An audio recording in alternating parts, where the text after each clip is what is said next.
see.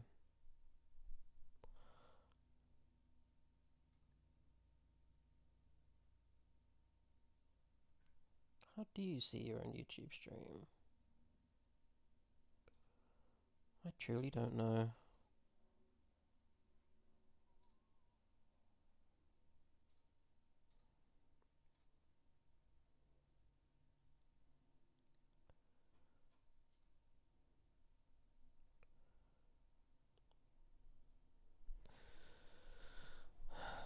Let's have a look. Operation Iraqi Freedom. Optimistic name, that one, Mr. Bush. Streamlabs desktop.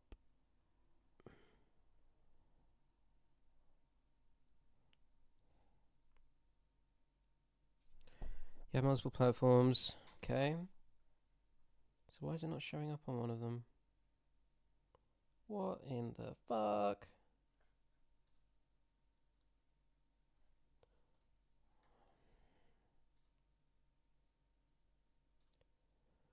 Can I not, like, open a link to it?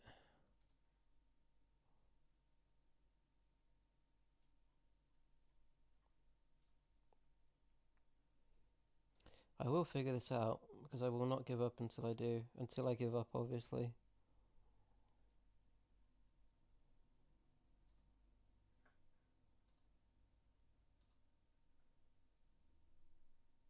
Oh, it's working. Is the quality shit? Let's see. Quality appears to be okay as well. Very nice. I'm happy with that. Let's go.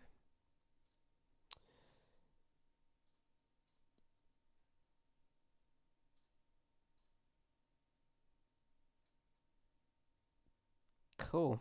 Right, what was I looking at? Iraq. That old chestnut. Okay. Ugh. Where was I? I think I just got to the bit where George Bush is like, you guys have to comply with the UN sanctions or we'll invade, but it doesn't matter if you do comply because we're going to invade anyway. Haha, joke's on you, sucker. I think that's the bit we're up to. So let's go for that. So I think that's where we were. So let's try this.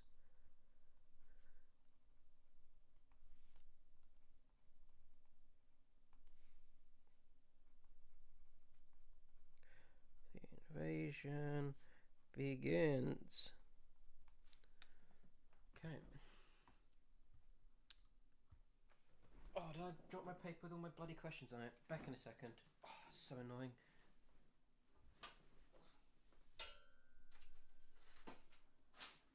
Got it.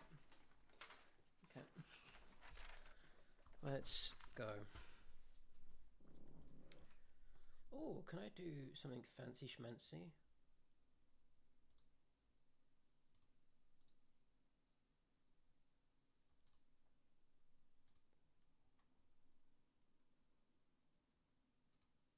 No, I don't think so. Unlucky.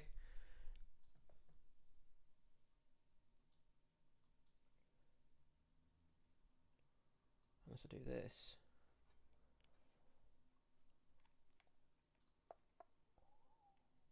Which could work. I should have done all this before I started, but where's the fun in that?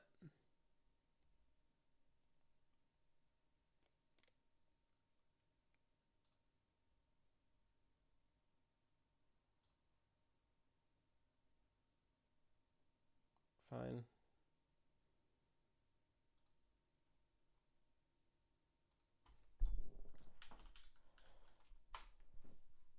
Oh, nice. Got it sorted. Let's fucking go. Okay, back to the Iraq War. So, this is the invasion just starting then, huh?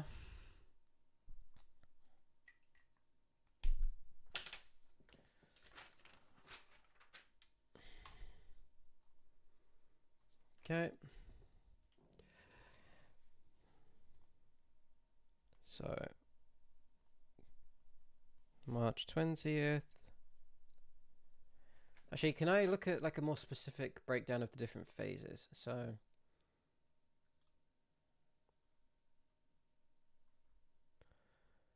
Um,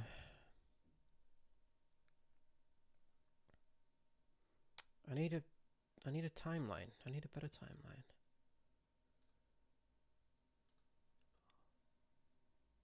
All right, invasion. Okay.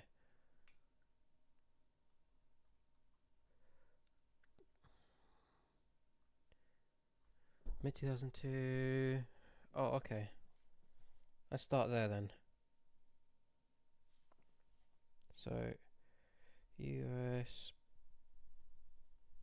begin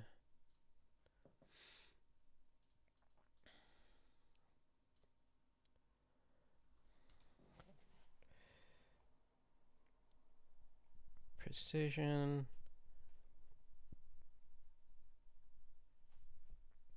bombing.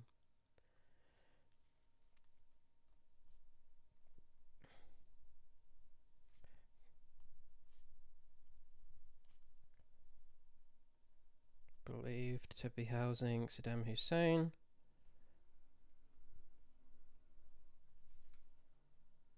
Can you imagine if it had killed him? How different history might be.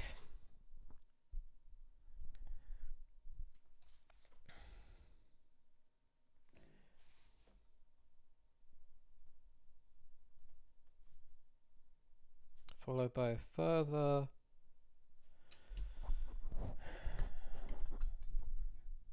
Let's see if I can make this better. Okay.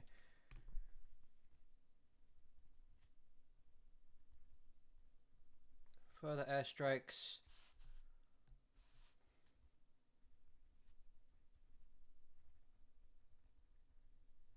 Government and military.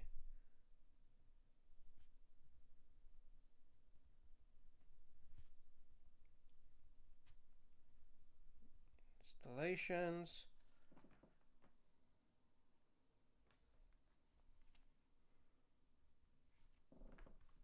And what day did the invasion start?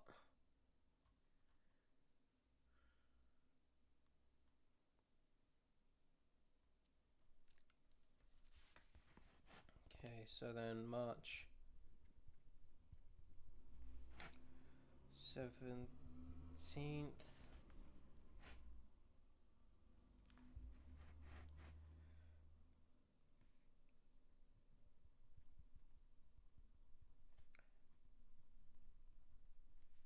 British troops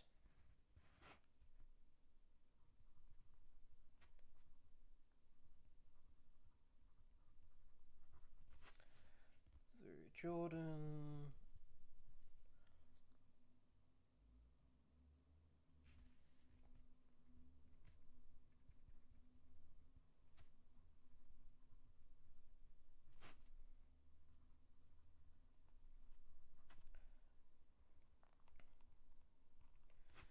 Weapon sites at Al-Qaim.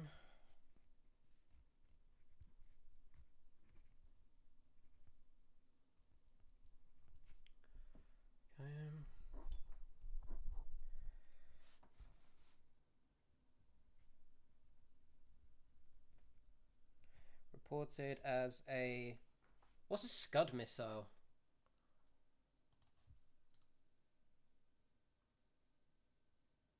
What does it mean? I guess it just doesn't really matter specifically, does it?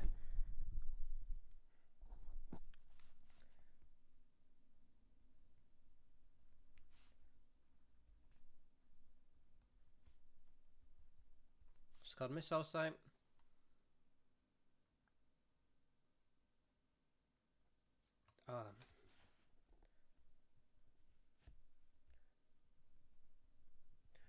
Reportedly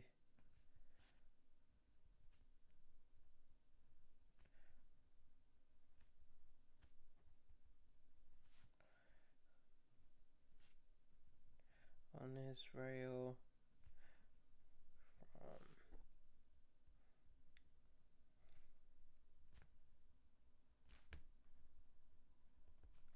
but the weapons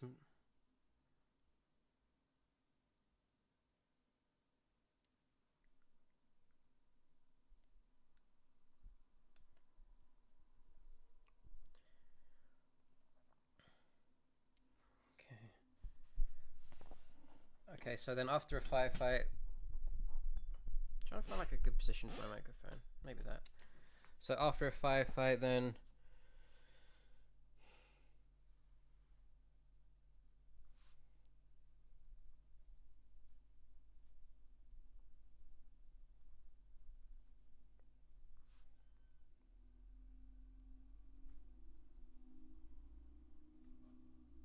airstrike was called,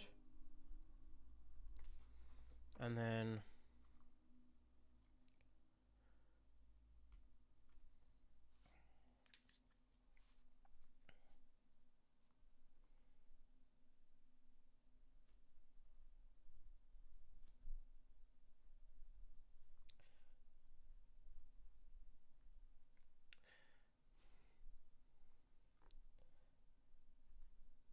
in the morning.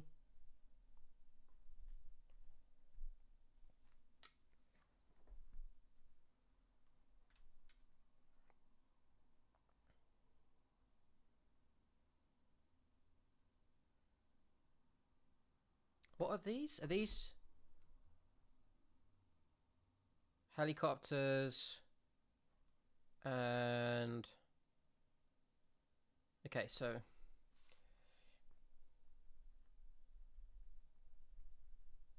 helicopter bombardment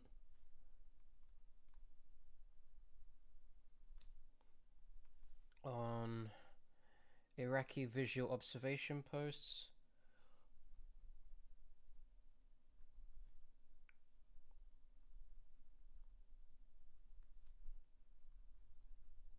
Along the what border? Oh, southern and western borders.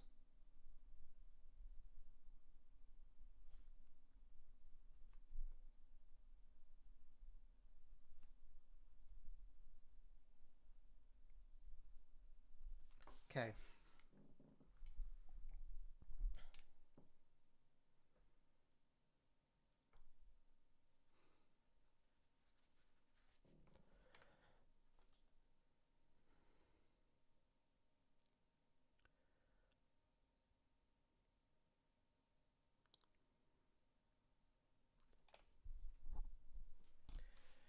Successfully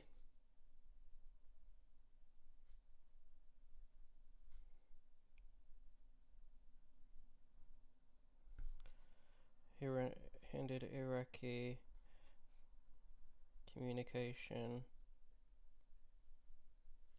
of impending attack.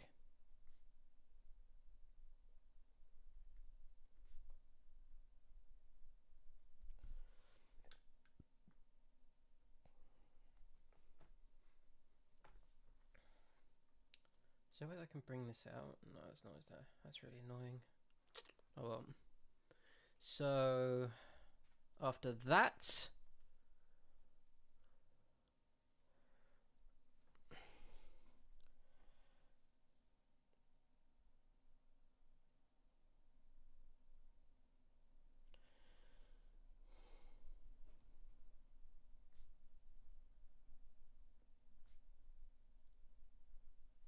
ground troops to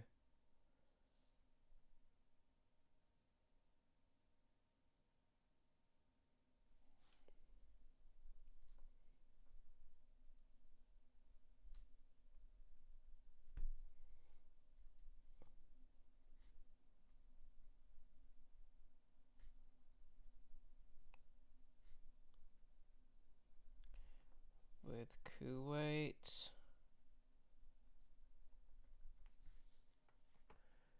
Jordan and Saudi Arabia.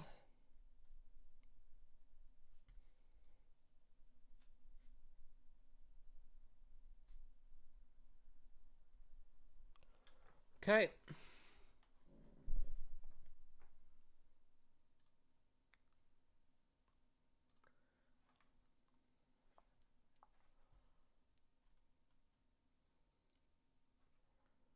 Cool, cool, cool.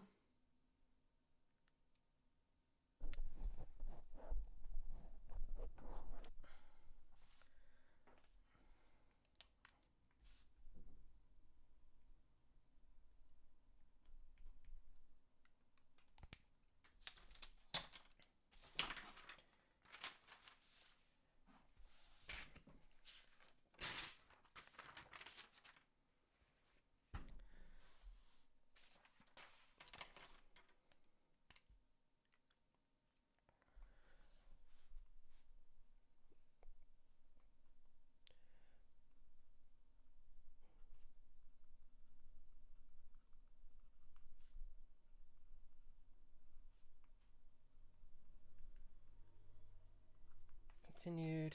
Okay, let's keep going.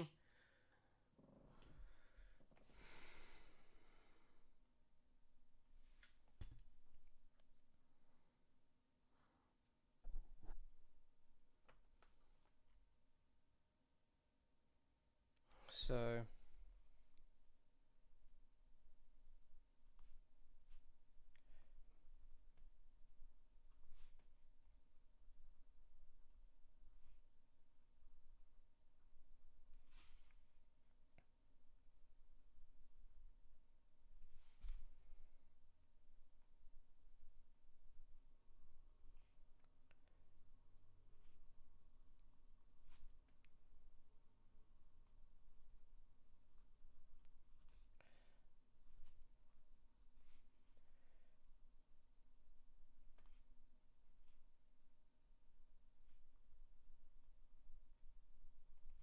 speed of the invasion.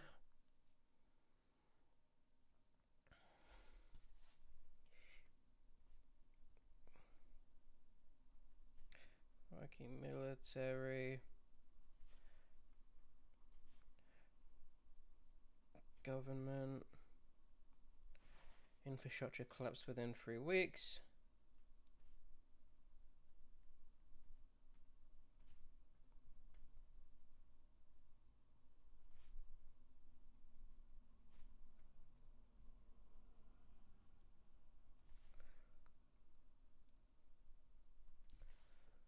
Okay.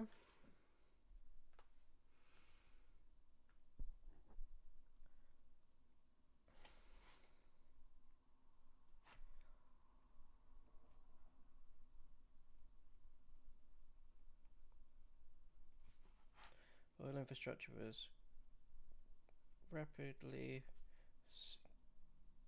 secured with minimal damage.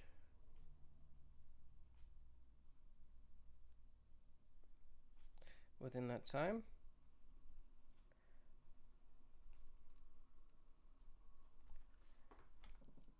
Okay.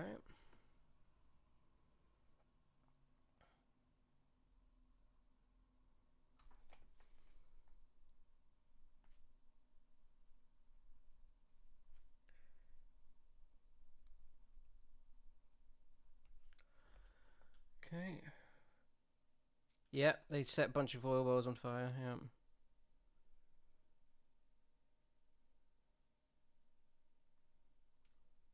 Okay.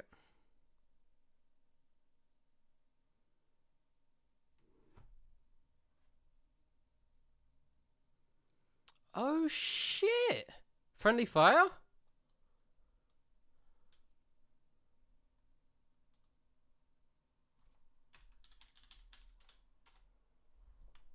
Wow.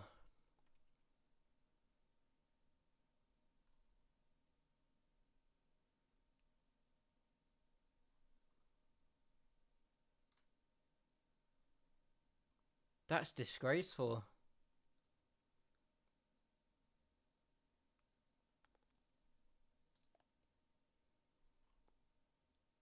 You got shot down by friendly fire, huh? Jesus, man. That's fucked. Okay.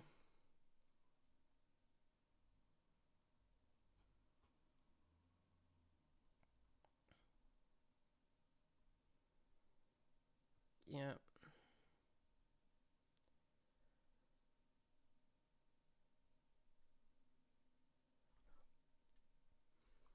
Okay.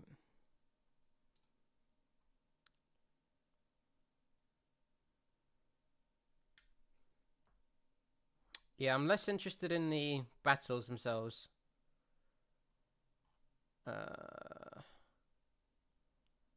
Fall of Baghdad, yeah.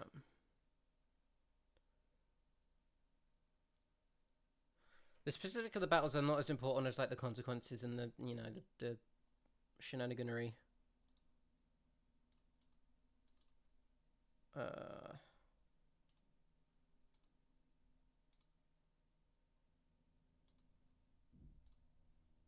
want to see something. Can I?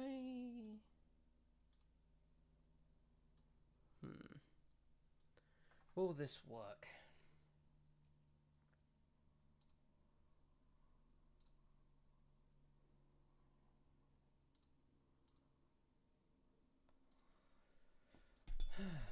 I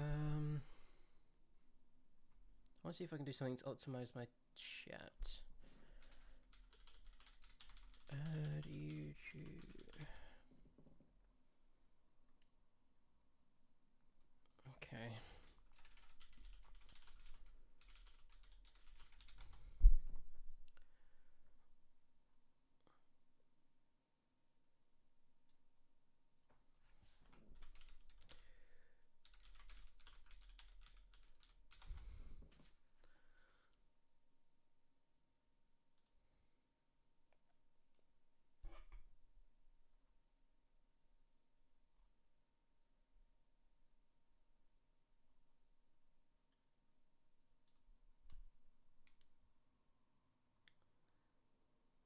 Ah, this'll work.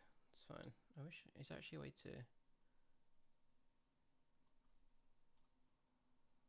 Oh, you can pop it out. That is. That is. Oh. Oh, that is beautiful. Love to see that. You can actually pop out the chat for YouTube. That is so excellent. Okay, let me see if I can. Oh, love to see that. Okay, I've got another text. I'm gonna turn my phone off.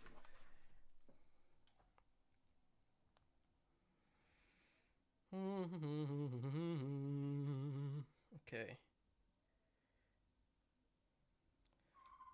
Let's continue on.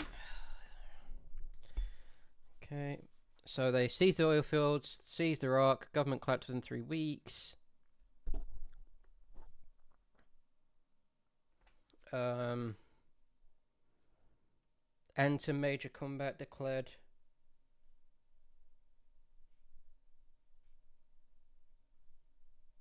on May the 1st.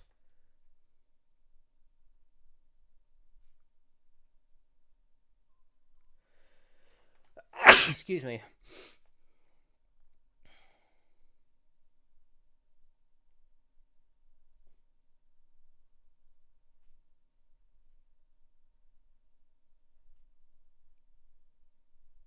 May the 1st.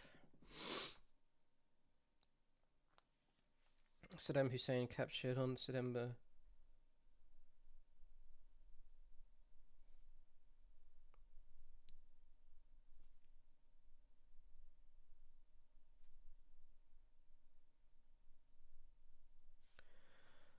December 13th, 2003.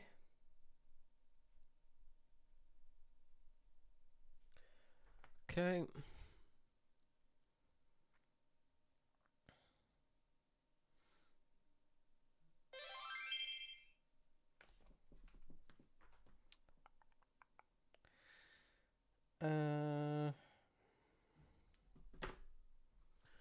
Give me a moment.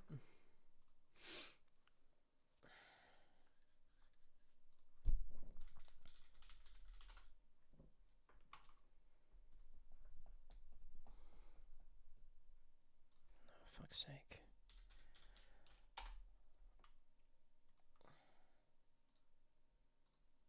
No, that was the wrong button. God damn it.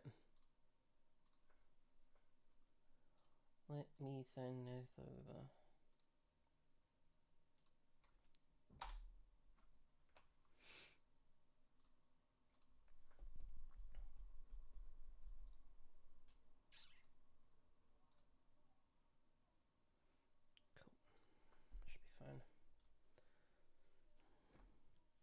Okay, December 13th, 2003.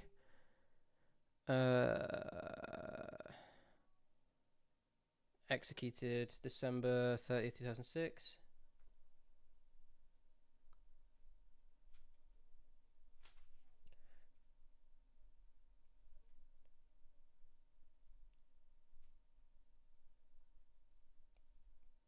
Okay. December 30th, 2006. Okay, so how much did that cost? That's my first question. How much did the invasion of Iraq cost UK?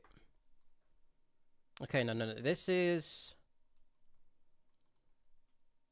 I want to know the cost of the initial invasion. Not the whole occupation, just the Okay.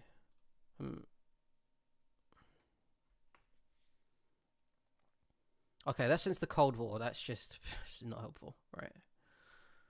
How much was the initial invasion? How much did it cost?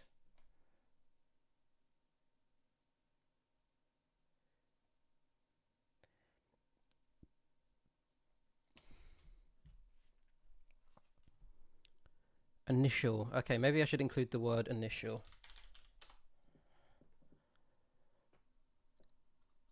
Okay, I need to know this more specifically, though. Come on, man.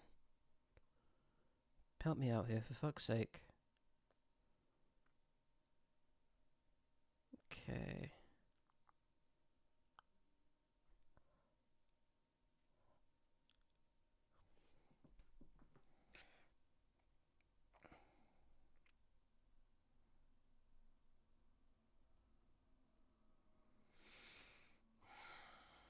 Where the fuck is it? Okay.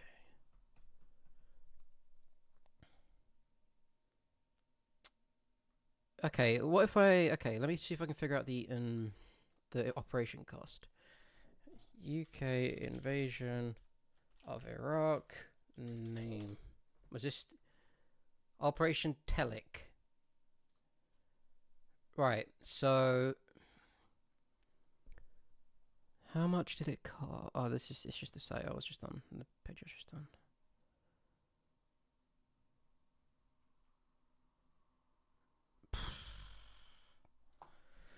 UK initial invasion of Iraq. 2003 price. Maybe if I narrow it down to 2003. As of March 2006, it cost $6 billion, 4.5 billion quid.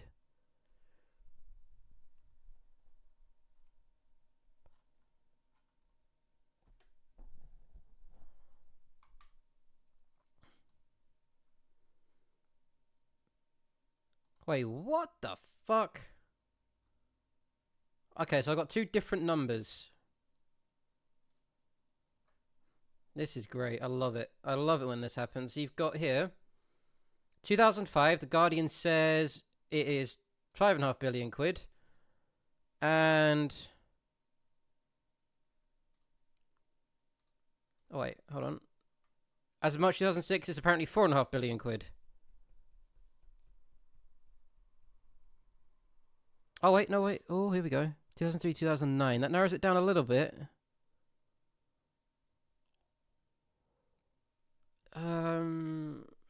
That's not really that helpful though. My understanding is that the occupation was more expensive than the invasion. How much did...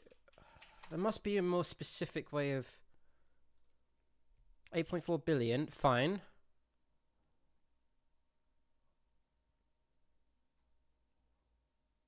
Indirect costs.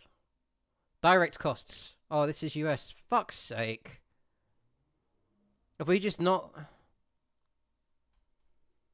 Okay, so how about,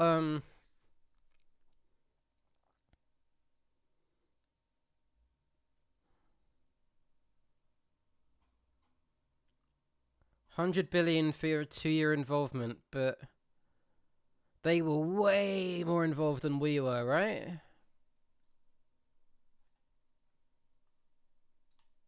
So that doesn't... I don't think this comparison works. I mean, 4.5 billion quid.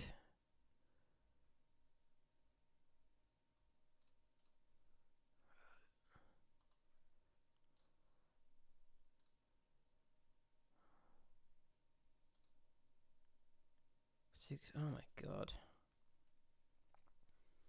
That's the only kind of problem when you're dealing with some of these. Hey, Sarah. So I kind of went down a bit of a rabbit hole slightly. I'm actually researching the What's up? I'm waiting. Woo! I'm so big and strong. You OnlyFans slut. So I started off this rabbit hole with I'll show you actually. I'll just show you. There's my UK string bean. That's me. I am the string bean. So I don't know if you can see this properly. So these are different economic events which impacted the UK in some way. So most of these revolved around the Middle East in some way. Not really this one. This is more an American thing because you guys fucked up. But these are mainly Middle East. And my question was, when the UK government cut most of the funding to most of the public services in the UK in 2010, was the Iraq War one of the reasons why? Because we spent money in Iraq, and apparently, I don't know if this is true yet, but apparently one of the justifications for that was Iraq. We spent money in Iraq, therefore we can't spend money on the NHS, for example. So I went through 5 different, this one you can kind of argue is a bunch of different shit, but at least 5 different Middle Eastern periods of turbulence. These 3 were massive, these 2 weren't as much. Regarding things like oil production, for example, and trade for Britain, and tried to figure out whether or not they had a really big impact on the UK. They did, mainly, these 3. These 2, not as much because we were better at producing our own oil by this point. And I've used that to kind of ground out an estimation for how much an invasion of Iraq in 2003, for example, would have cost, and whether or not we could afford it, and how much that would have changed UK policy. This isn't a question as to whether or not it was justified, because in my opinion it was completely unjustified, the Iraq War. It was one of the most stupid wars I think the UK's ever been involved in. Oh no, because my current Prime Minister had absolutely no involvement whatsoever with the not only did he have no involvement whatsoever with Iraq, but I think the UK government's also come out and said since that the Iraq War was monumentally stupid and we shouldn't have done it. Not in those words, but a report came out. Actually, it's an interesting report. Where is it? Is it this one? I don't know if it is this one. The Iraq Inquiry. I have the quote somewhere. Hold on. Got a big box full of paper. So the quote was, well, a small number, because the justification for the Iraq War, I don't know how much attention you were paying to the arguments at the time. I was 5 years old when this happened, so I was completely out of the loop. While a small number of all abandoned chemical munitions have been discovered, this is from the Iraq Survey Group, the ISG judges that Iraq unilaterally destroyed its undeclared chemical weapons stockpile in 1991. So, we invaded in 2003, but by 1991 they're saying there weren't any weapons of mass destruction, which was the whole big justification for the Iraq War from the UK and the US. And there are no credible indications that Baghdad resumed production of chemical munitions thereafter, a policy ISG attributes to Baghdad's desire to see sanctions lifted or rendered ineffectual, or its fear of force against it should WMD be discovered. So, what they're saying is the Iraq War justification of the weapons of mass destruction was completely bollocks. No way it was true. And most of the intelligence services at the time were saying as such, I believe. That report came out in 2004, but it was based on things that were said in 2002 and 2003. Because Iraq had already been bollocks for weapons of mass destruction in 1991, so they had disarmed, but George Bush didn't care. The government is very un-American. Okay. You take your time. Execute crimes against humanity. Okay, so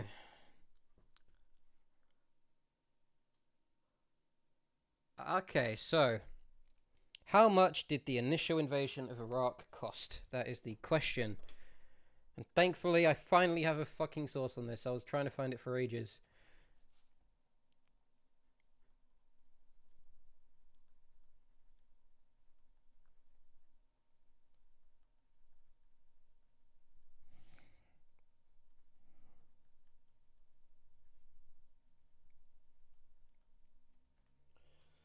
Okay, so how much did it cost? So 2003 budget, government sets aside 3 billion quid.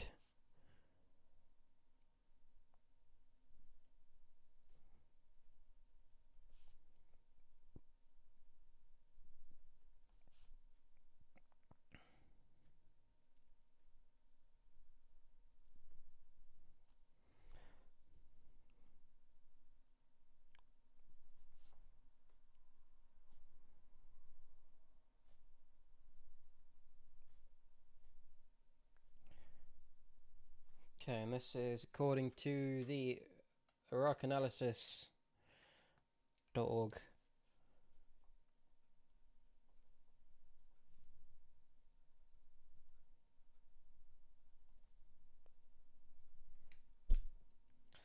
Okay. So when was it? Oh, this is 2007. Okay.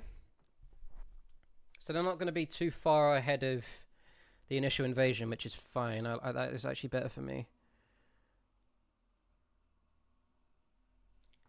Special reserve has steadily increased.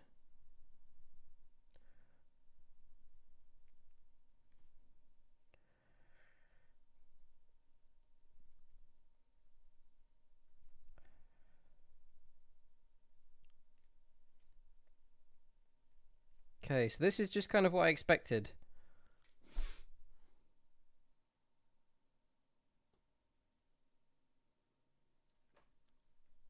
So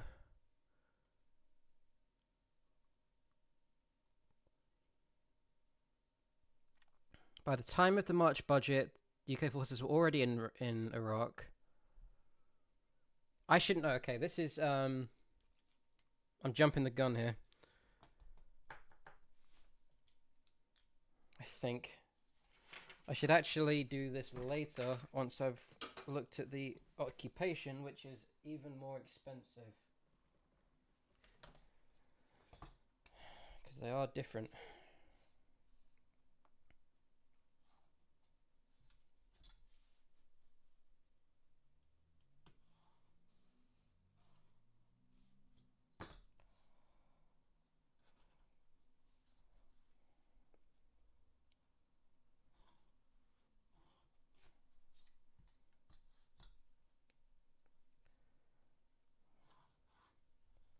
Okay.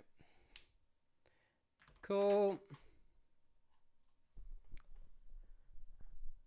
So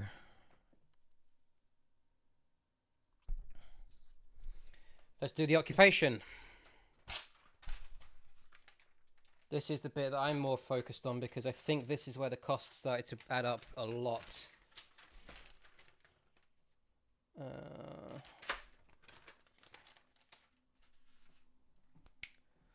Welcome back. As soon as you arrived, I finally found a number I was looking for. You're a good luck charm, Sarah. I appreciate you. Okay, so when did the occupation begin again? It was May, I want to say.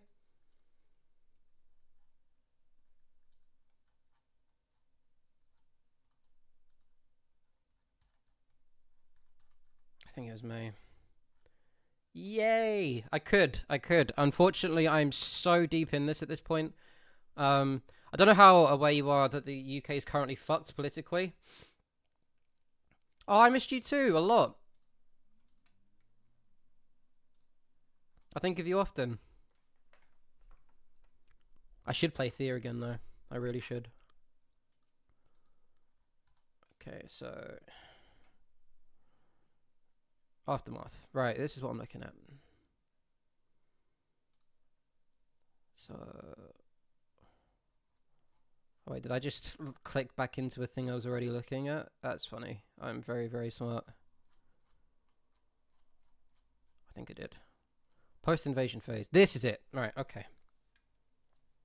So this began on... Let's have a look at the date exactly. I know it was at least May. Or it was at least May when the main fighting stopped.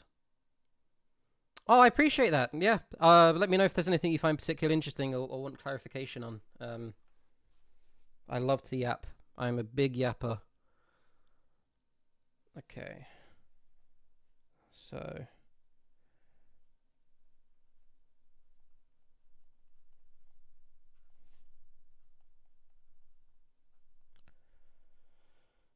Hell yeah. I'm glad. So the occupation begins. So I'm assuming this is the bit that was really fucking expensive. As well as being completely unjustifiable.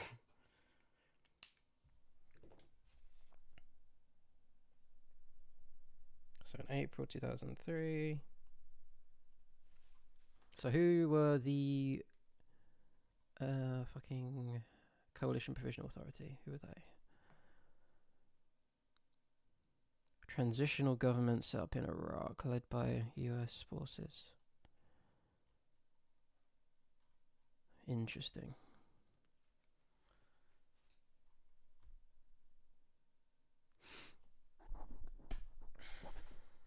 Okay.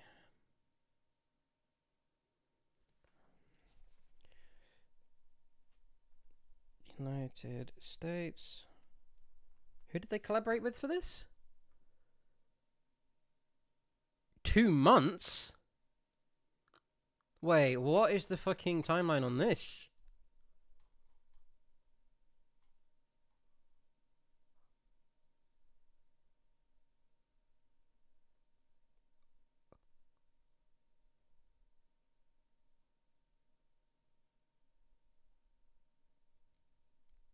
Hold on a second. I have confused the fuck out of myself. Wait a minute.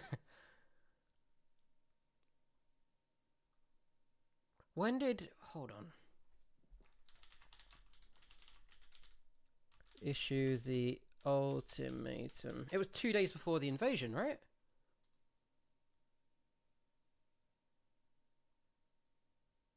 March 19th.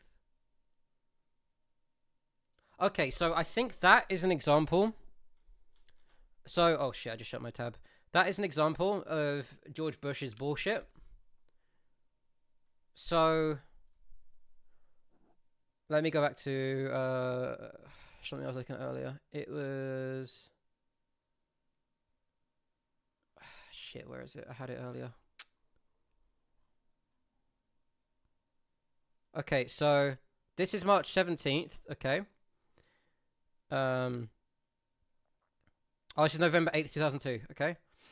UN Security Council Resolution 1441, passed on November 8th, 2002, demanded that Iraq readmit inspectors that it comply with all previous resolution, rather. So, in 1991, after the invasion of Kuwait by Iraq, and Iraq got battered, the UN sanctioned the fuck out of Iraq and basically said, you can't build nuclear weapons. We're going to check to make sure you haven't got any left. And you're not going to be able to trade. So they did check.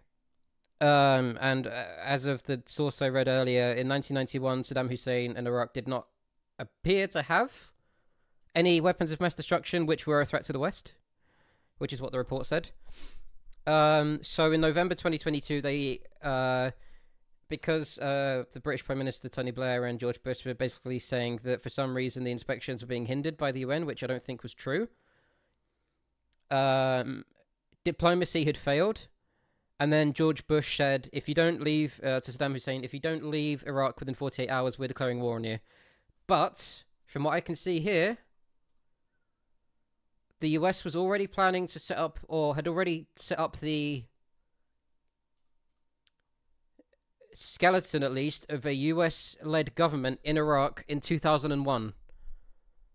So from what I've gathered, just based on that, I think the war had been planned since September 11th.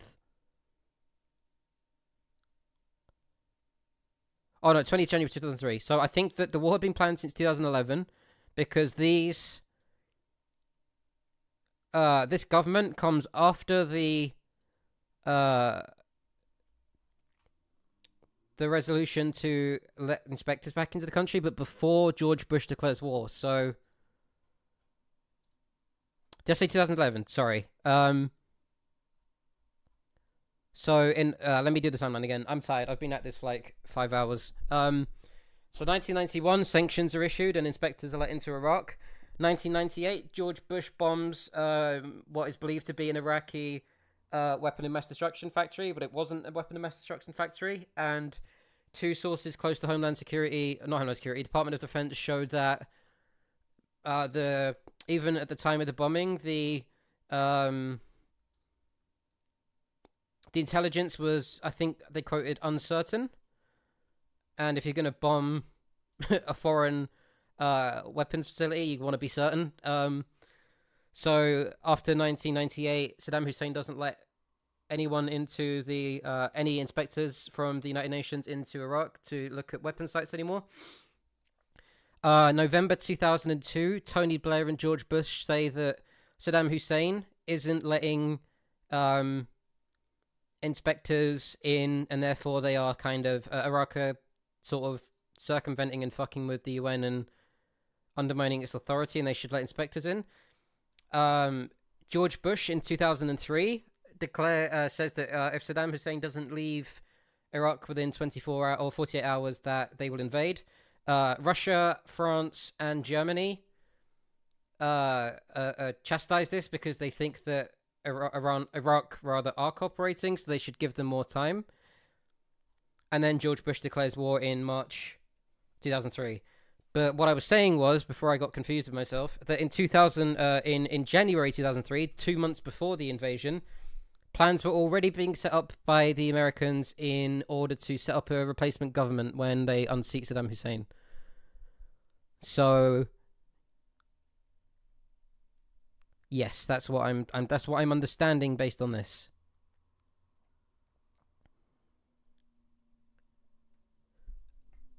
Yes. Yeah, oil. And there's a great quote actually.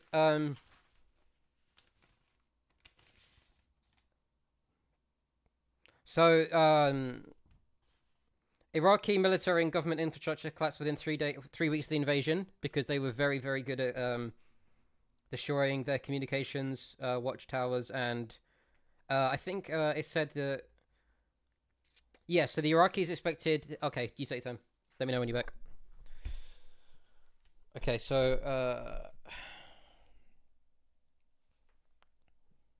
United States. Where is this? I said about April.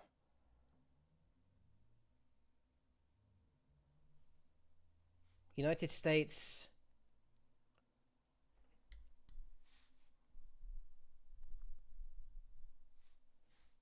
Coalition Provisional Authority.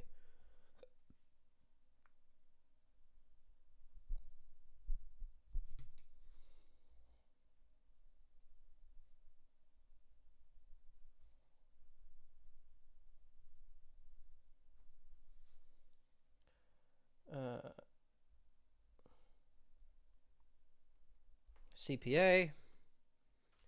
Who was in charge of the CPA? That's my question.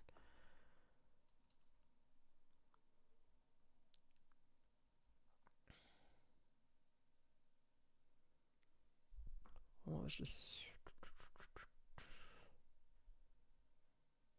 Are they not going to talk about the CPA here? Come on, man. This is important shit.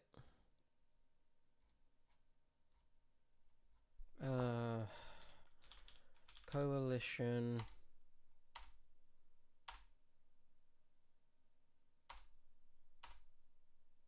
Okay, I need more info on the Coalition Provisional Authority.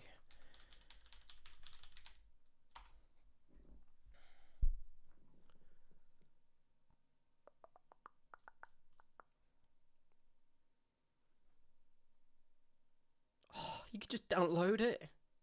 It's beautiful. Oh, you love to see it. Okay. Oh, I love open access books. I'll have a look at the summary first to see if it's what I'm looking for.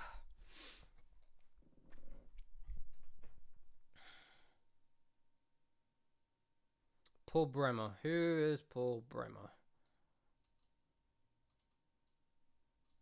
my god. I'm such a boomer.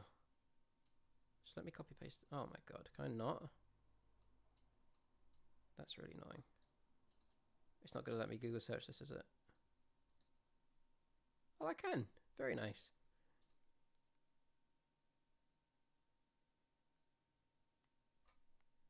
Cool.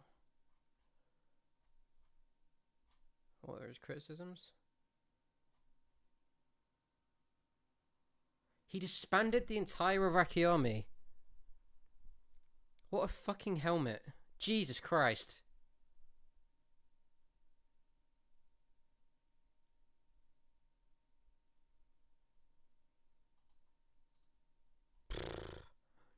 That is wild. Okay, so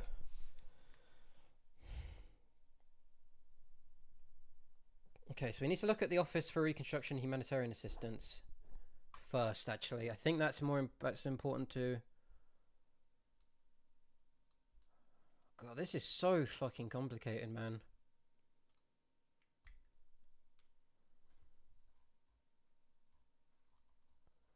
Okay. Coalition Provisional Austerity. Table of contents. Preface. Let's have a look at the preface. Operation Iraqi Freedom. That's such an... I can't get over that name. Operation Bomb the Crap Out of the Iraqis is apparently Operation Iraqi Freedom. Okay.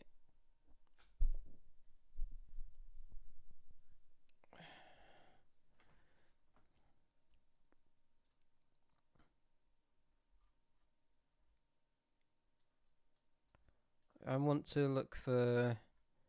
kind of what I'm looking at for, or looking for specifically, rather, is who were the people involved?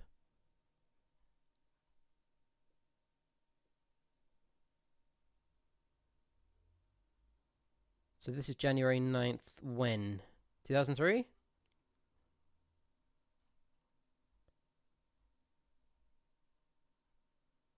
I would like to know.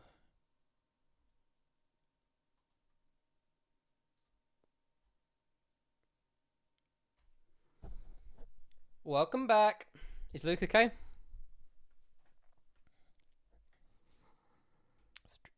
Okay, cool.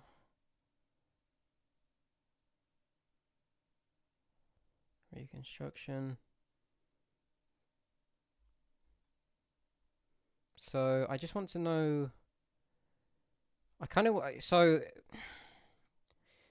fuck, man. I know what I want to ask, but I'm trying to find the words.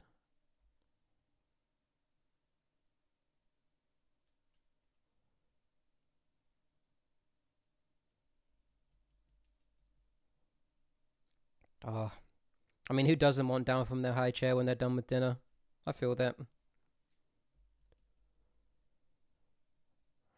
Yeah, this is what I want to know. How did this government work with the government they just untoppled? Was it completely new and independent? I to be honest, I just find it so interesting. And I've learned so much. I really have. I can't even. I wouldn't even begin to claim I've done a deep dive on anything. I've just done a very cursory look over. I've not looked at any books really at all. I've just followed the timeline of events. Okay.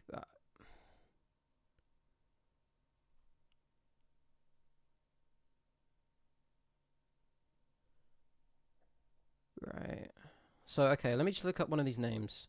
So, who are you?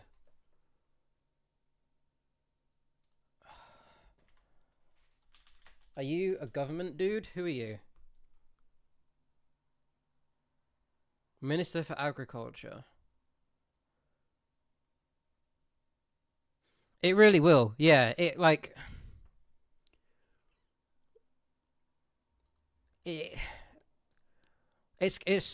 historiography is important and understanding different perspectives on things, but if you don't have an outline of the events themselves, it just gets confused and annoying.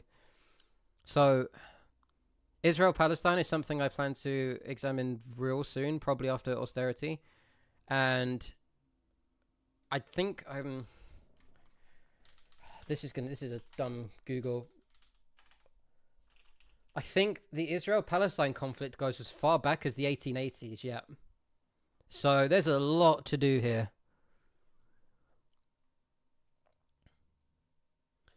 And topics like this, less so the Iraq War, thankfully. I think generally it's agreed upon that the Iraq War was a complete fucking disaster, which is nice.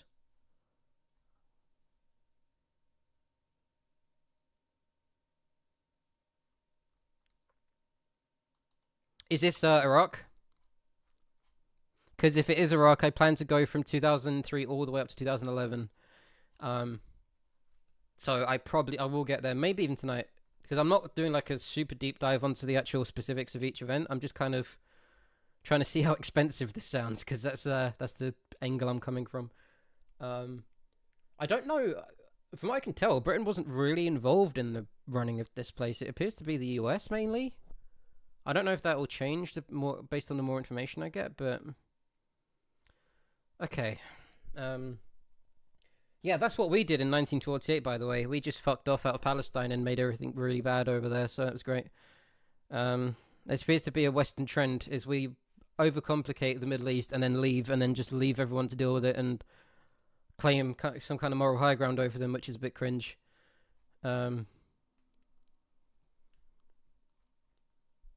But yeah, thankfully this topic appears to be like it's because it's one thing just to say, oh, Saddam Hussein had to be unseated because he caused of the amount of crimes against humanity he committed, but that doesn't make the justification of invading any better or more truthful at the same time. So yeah, I can. So it's funny you say that. Where was that thing I just? So I can tell. At least the UK, we at least apparently extracted 15 billion quid's worth of oil from Iraq, which at least the number I've got for the initial invasion is 5 times what we spent on the initial invasion. So. Who's Saddam Hussein? Yeah, and he again, it feels kind of bad saying this for such a terrible person, but I believe he was tortured for weeks beforehand as well, which I wouldn't advocate for anybody just out of principle. It doesn't matter how bad a person is. I don't like the idea of torture. Waterboarding especially seems very fucked up. But yeah, I don't think there was any sense of justice when Saddam Hussein died, at least from anything I've read. There weren't any parties or anything. It was just kind of business as usual for most people. But yeah, it's fucked. So yeah, that is fair. Yeah, that's another way of looking at it. If you're going to torture somebody, at least do it right and make an example of them. It had all of the immorality of torture with none of the deterrence.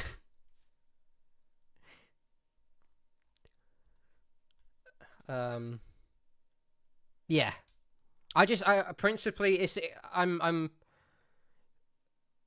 also against political violence of any kind as well. Like, because I think once you concede things on your side of the aisle, then you start having to advocate for some very unhinged stuff. Like, for example, as much as I think the United States would have been a net benefit had Donald Trump been killed, I would never advocate for his assassination because I think that is just that's a very slippery slope down to anarchy. I don't like the sound of that.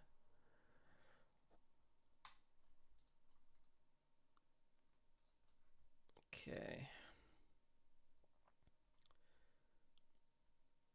CPA was created and funded as it was okay. So began in January 2003.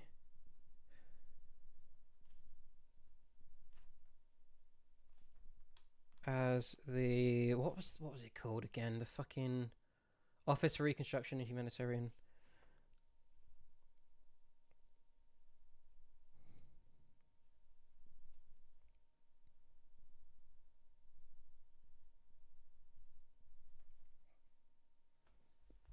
Oh shit. Have you eaten yet today, by the way? You got to do that.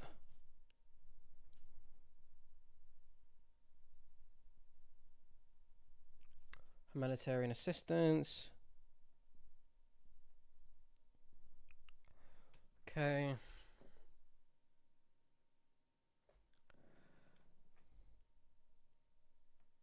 Established on the 20th.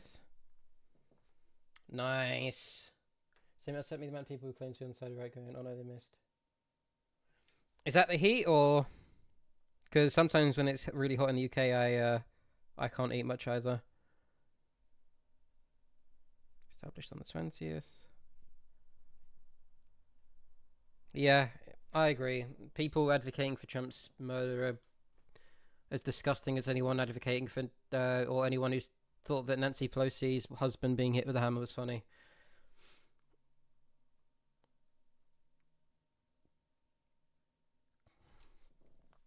Okay. So...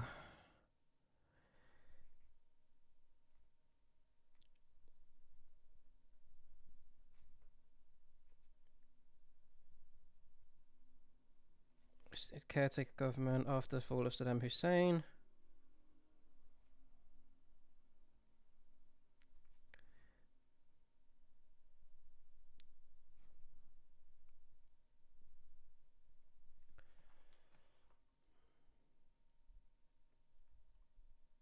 Yeah. It's so bizarre the way that Republicans will like latch onto emotion as a weakness. It's so gross. I saw this amazing picture of some guy he spoke about how communists are as unhinged as flat earthers, and he put a picture of Stalin talking to Hitler in 1939, I believe, when they were still in that pact together. And then someone put the picture underneath of Trump standing next to Jeffrey Epstein, and the guy was like bending over backwards trying to justify it, which I thought was quite funny.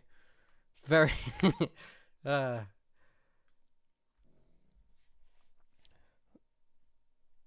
till a democracy could be formed.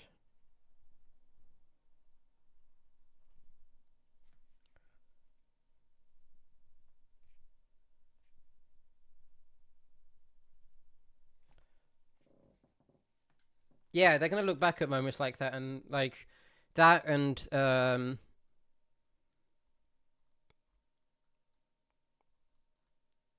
like the and January 6th, and it's gonna be like this is when Donald Trump completely lost all credibility and support. I did I tell you about that amazing debate I saw recently? It was where people were trying to say that January 6th wasn't an insurrection because nobody got formally charged with insurrection. They got charged with sedition. Assassinated. Assassinated. Had to have been someone. He got assassinated. That is so true. He got so assassinated. But they were arguing that January 6th wasn't a coup, or it wasn't an insurrection because nobody got charged with formally with insurrection. And then I think it was Destiny. Destiny brought up the fact that nobody got charged with sedition or with insurrection after the American Civil War either, when the South seceded. And the guy was like, well, you know, maybe the Civil War wasn't an insurrection. Maybe it was, you know,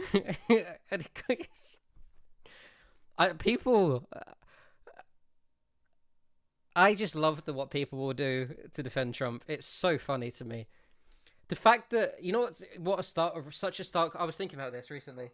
Such a stark contrast between the left and the right in the US, where Joe Biden will have one crappy debate and 4 years of kind of sounding like a bit senile, and he will be replaced within a month by Kamala Harris because people don't think he's a good enough candidate for them. Trump will literally insurrect the government, fail to do so. He's not even a competent insurrectionist. He will fail, and people will still want him as president. That is the difference between the left and the right in the US.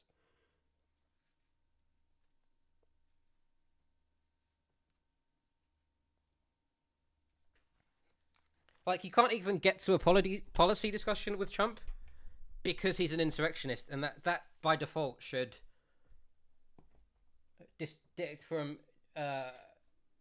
exclude him from any kind of election debate.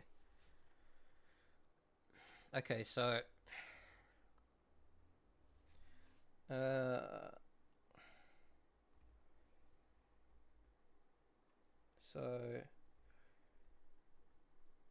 Jay Garner.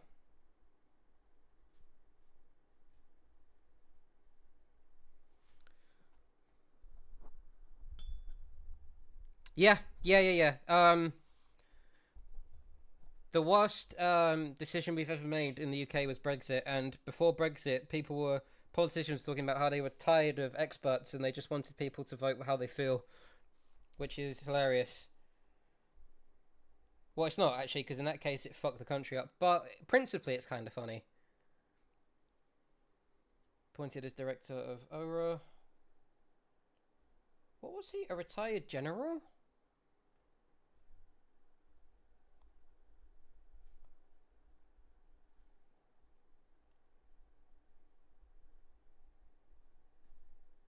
As director of ORA, okay.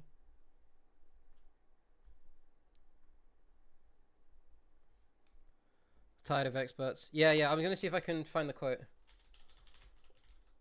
I think it was Jacob Rees-Mogg.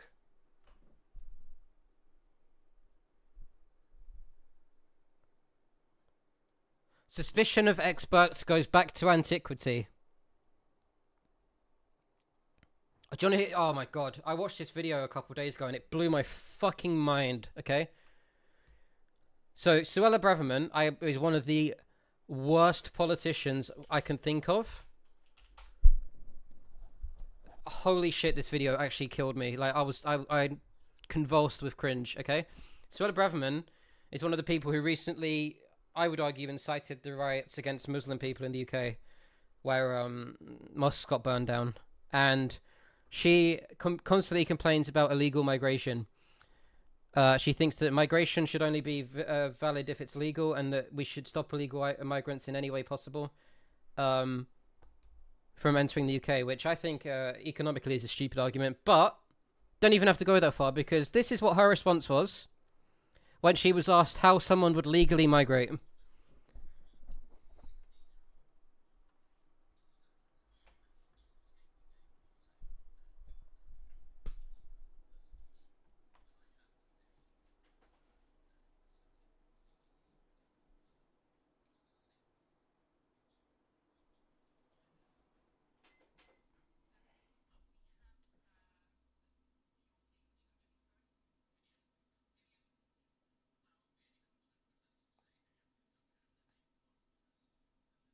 Oh, shit. Hold on. I'll go back. Okay, so basically this guy says, let's say I'm someone like a 16-year-old fleeing from an African country. I have a sibling legally in the United Kingdom at the moment. What is a safe and legal route for me to come to the United Kingdom? Well, we have... you're fleeing which country, sorry? Any African country. Any African country. Well... Be any continent, but let's say any African country. I don't want to name one because then their Prime Minister might have a go at me for demonising their population. So let's just theoretically talk about an African country which is going through a period of turbulence and which is persecuting its citizens, including an innocent 16-year-old like me. Well, we have an asylum system and people can put in applications for asylum. How would I do that? Well, you can do it through the safe and legal routes that we have. We have offered 390,000 places to people seeking safety from various countries around the world. I'm not Syrian, I'm not Afghan, I'm not Ukrainian, not any of those specific schemes. The Dub scheme is historic. What scheme's open to me? Well, if you are able to get to the UK, you are able to put in an application for asylum. But I would only enter the UK illegally then, wouldn't I? Well, that would, if you put in your application for asylum upon arrival, that would be the process that you enter. How could I arrive in the UK if I didn't have permission to get onto an aircraft legally to arrive in the UK? Let me just invite other colleagues if there's anything they want to add. I mean, you could engage with UNHCR. I mean, depending which country you're from, you could engage with UNHCR, and that would be a way of getting leave to enter the UK in order to put in an asylum claim. But I accept that there are some countries where that would not be possible.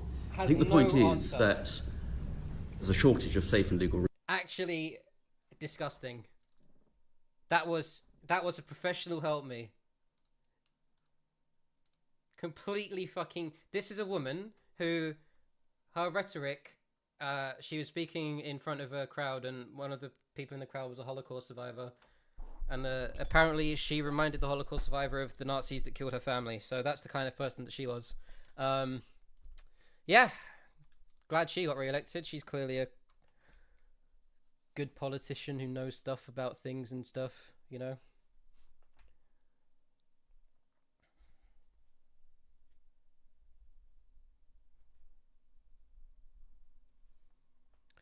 Oh, I voted already. Yeah, I voted Green Party this time around. I was going to go Labour, but there's a few things about them that were dodgy to me.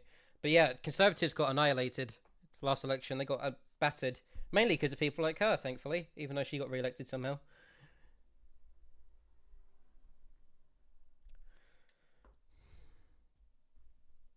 Oh, I'm good. Don't worry, I'm fine. But this is history. This isn't politics. So I'm more than happy to keep going.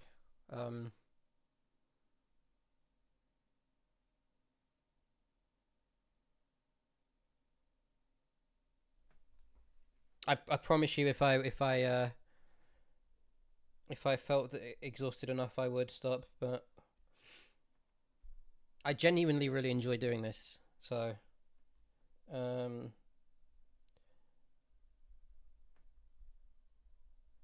experienced in what? Sorry. Oh, in Iraq due to.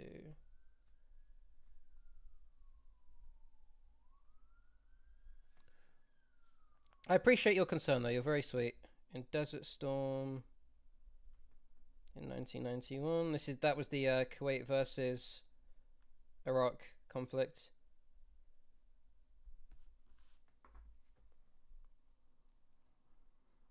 Okay.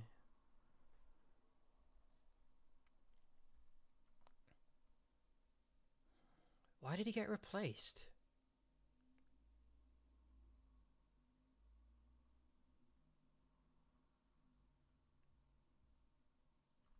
What?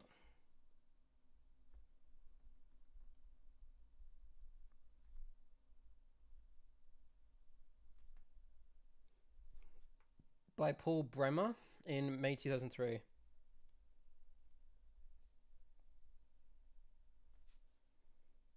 Okay. Why was that then?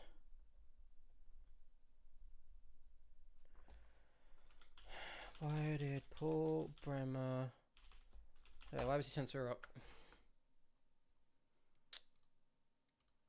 Why was he sent? Let's figure this out.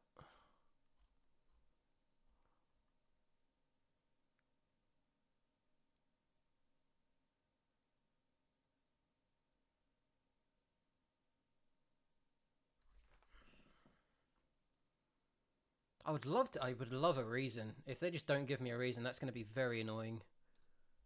I'm just going to have to write he was replaced and no clue why. Is that what's going to happen? That's really sucky.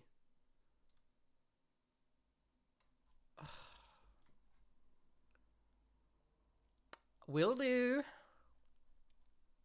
I'd look forward to that, actually. That'd be lovely. Have you played any recently?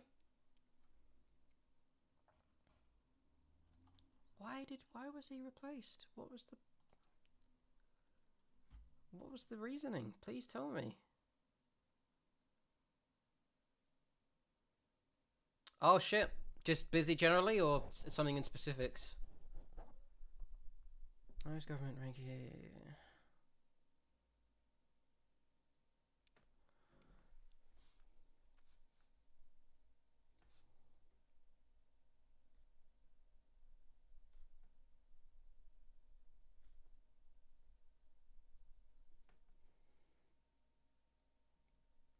Matt, that does sound like an exhausting day, yeah. Anything you want to talk about?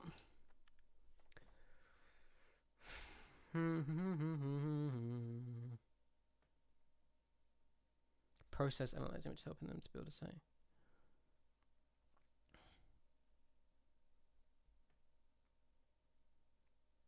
Oh, is it kind of like just accessibility?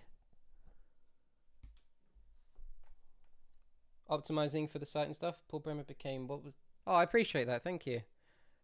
I find this stuff so fascinating. US presidential envoy and administrator in Iraq.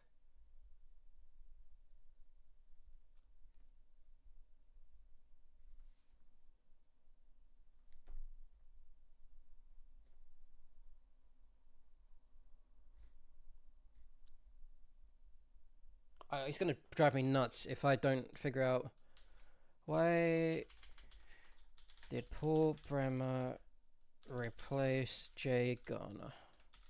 Why did he do that? Why?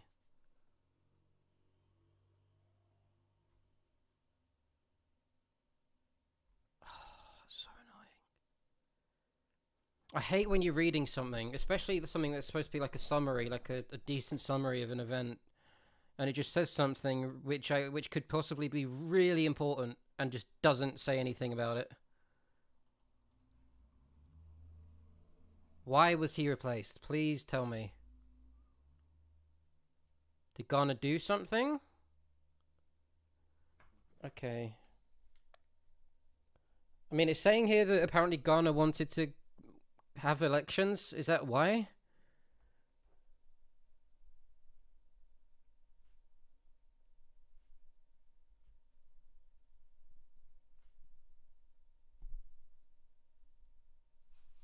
Was that like too quick for the States? I don't know.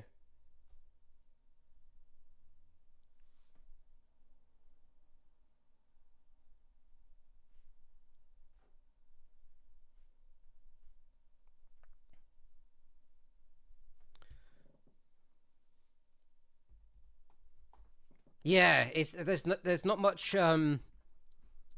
historiography or interpretation when it comes to science in the same way that you can't really skip a chemical compound in the middle of like a process, right? Like if it isn't there, there's nothing works. But in this case, I feel like this could potentially be a really big little factoid as to why things could have gone the way they did, and it just isn't mentioned.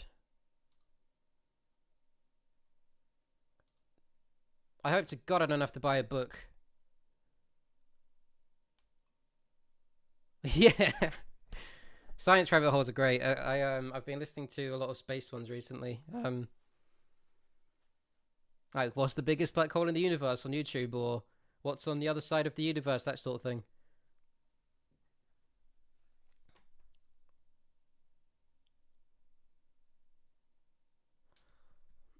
Maybe. I would like to think, because I'm kind of an optimist, that they've just fucked up and they've left something out, but you never know. Maybe it is something intentional. So, let's have a look here. This is where citations become important. So, we've got administrators of Iraq. So, where would he be?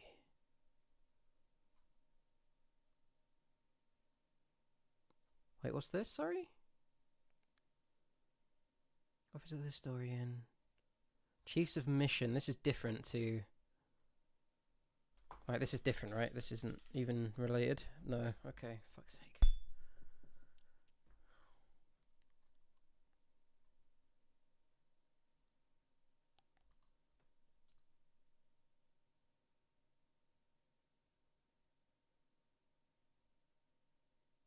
Oh.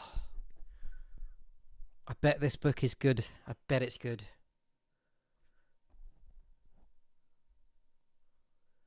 Fuck, I might have to buy this. Is there a PDF? If there's a PDF for free, I might not. We'll see.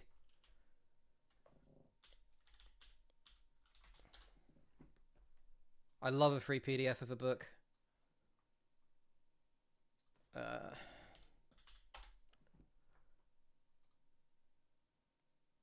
Is this the...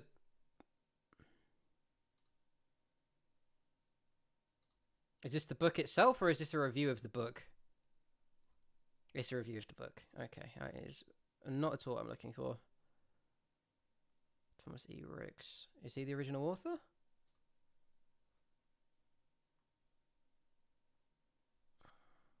No ebook available. Oh, that is rough. Fuck, man. And there's literally a small piece of information I need in it as well. That's the worst part. Oh, wait. Is this it? I think this is it. Oh, I found it. Literally nothing. Okay, fantastic. So, we are going...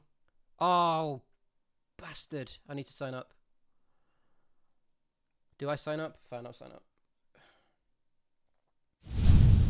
I'll hide my screen in case I need to put like a fucking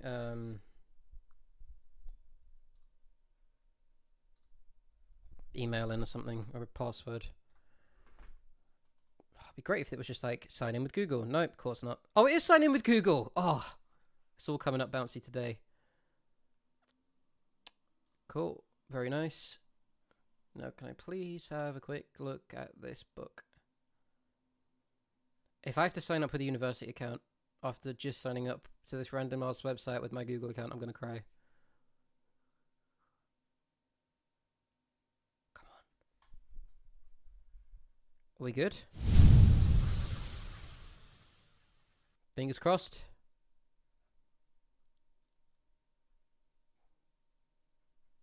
Okay. Let me borrow the book. Let me borrow the... Oh, it's unavailable. Oh. That is so gross. It gave me the hope of letting me sign up for it and everything. There must be an ebook version.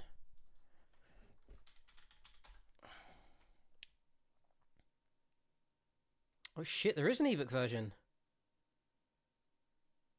Oh, it's only a $5. I could probably buy this actually with my I've got free tokens, I think. I can just buy this.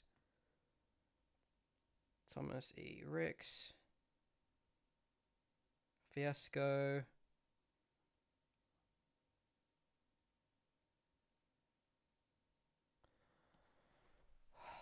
God damn it, man. Hold on. I'm gonna do this by hook or by crook. If this pumpkin spice coffee, I want a fat pumpkin spice. I want a fat pumpkin bummed goddess to sit on my face. I don't want any mistaking it, but my new coffee is just bland. Same, but instead of it being a pumpkin bum goddess, it's you. And I haven't yet. No, my reading list is just endless. It's really.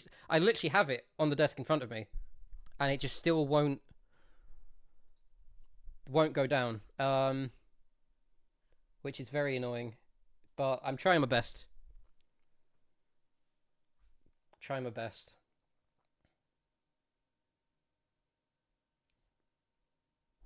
Have you read anything recently? Like anything good, or browsing a Kindle for web? Okay. If it lets me, I don't know if it. Yeah, I'm savoring them. That will be my excuse. Will it let me?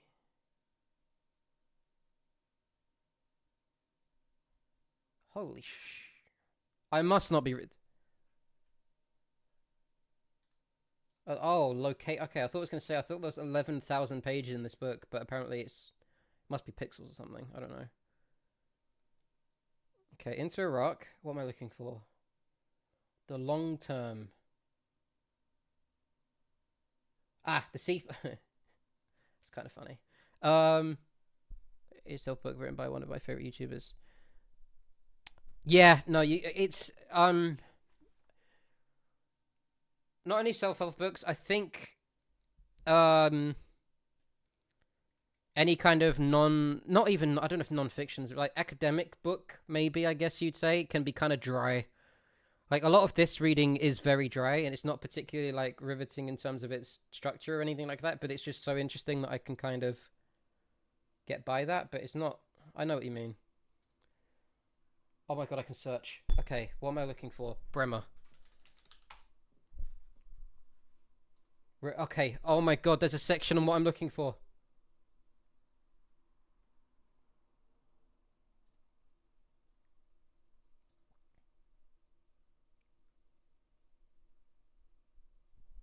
Okay.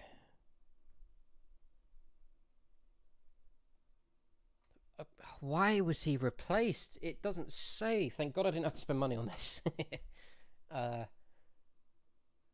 Because...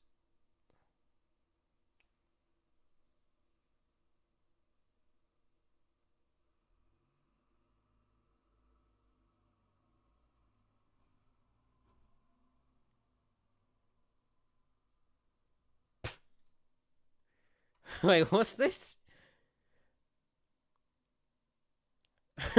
Sorry, this is funny. Not everyone was so impressed. Senior military officials officially seem to be rubbed the wrong way by him. Franks, the general command chief, called Fife the dumbest fucking guy on the planet. I wasn't expecting that.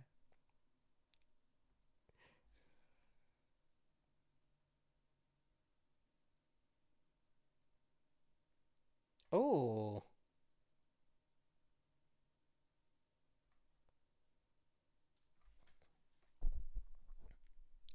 No, this is... I don't know who that guy was. Fife. I don't know who he was. They were just... I just was scrolling the page, and Douglas Fife...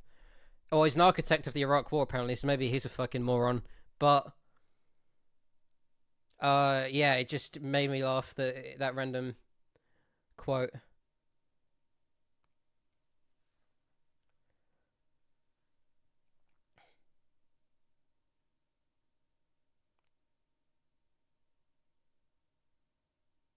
Yanked in what context? Sorry, my brain is slow. I was too busy zoning this. This page might be very interesting. You might enjoy this. I'm gonna, because I have to log into Amazon again.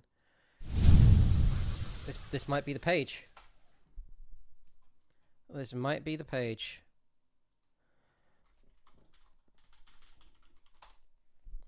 If it is, that would be lovely. It would save me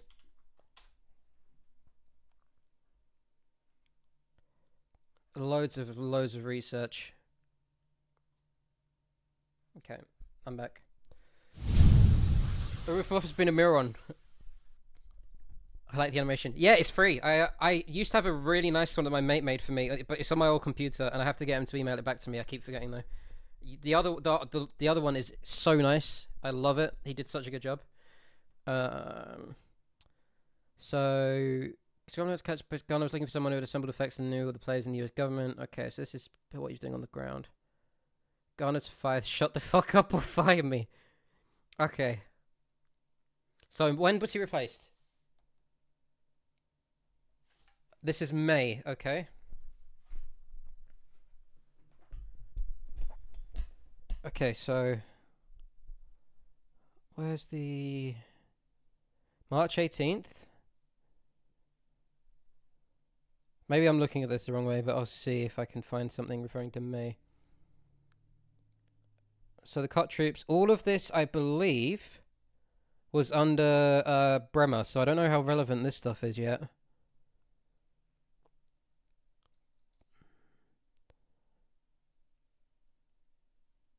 Okay, come on. April 3rd. April 25th.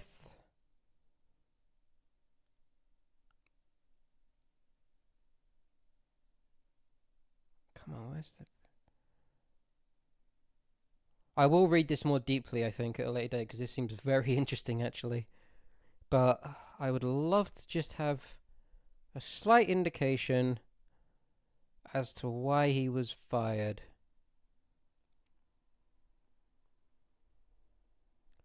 Because that's the very... I've got it underlined on my little pad of paper. I just need to...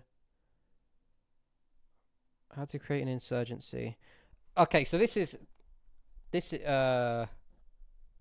I do quite like reading out loud. It kind of organizes my thoughts. It's the equivalent to having an audiobook in my ear. So it's quite interesting. Is apparently Bremer within 4 days, and this is something I just read a tiny bit of on Wikipedia when looking for this quote.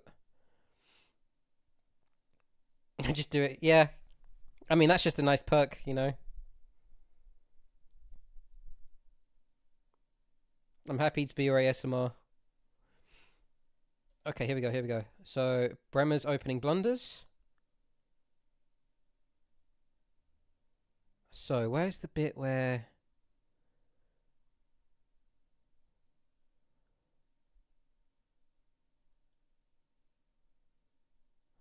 On the night of April 24, Garner was standing in the looted mess of Saddam Hussein's main palace downtown, broken glass under his shoes. So then Rumsfeld calls him and tells him that Bremer would be coming in as presidential envoy.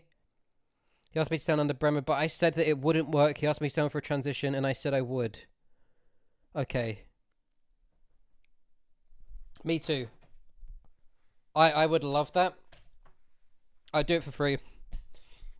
And yeah, I love ASMR too. I listen to ASMR law videos whenever I go to sleep because I find them very soothing. So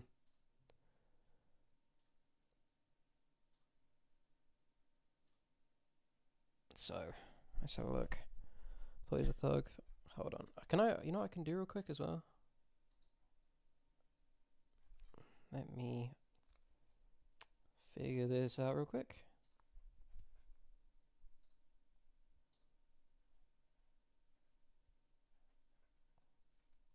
Where the fuck's my chat pop up?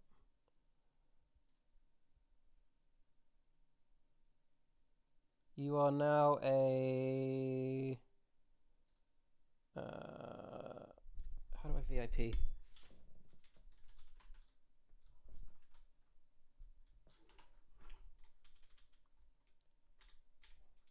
Is this gonna work? Hey, now you're VIP. Okay. Welcome to VIP Club. I don't know what that does, but you're in. So, hell yeah. Multiple points of friction. Okay. Didn't realize he walked into the middle of a running feud between the State Department and Defense Department. There are multiple points of friction. Powell and Rumsfeld didn't seem to get along or even be able to address the differences. There were deep disagreements between them over Iraq and those run down into the departments. Armitage, the deputy stake, invaded Iraq was okay.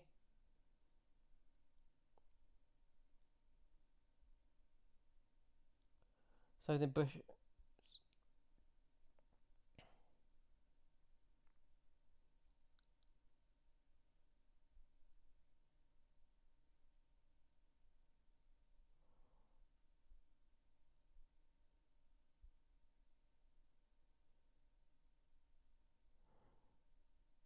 Oh, okay. So apparently this Rumsfeld dude was trying to get him to fire staff that he liked.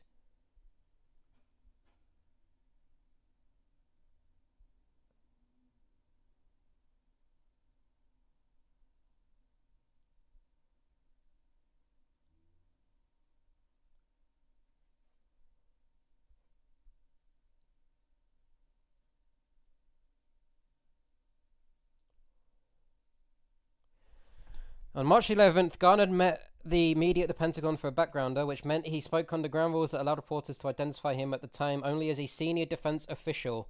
Among the principles he laid down for post-war Iraq was that an intrusive US role would be short and the Iraqi army would continue to exist. We intend to immediately start turning some things over, and every day we'll turn over more things, Garner said. I believe that's our plan. As for the Iraqi military, a good portion would be useful to work in the reconstruction of the country.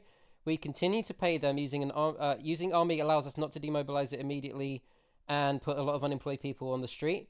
The overall duration of the US presence, he said, would be short. I'll probably come back to hate this answer, but I'm talking months. So it appears that his philosophy regarding reconstructing Iraq was completely different to that of the United States government, and that's why he was removed.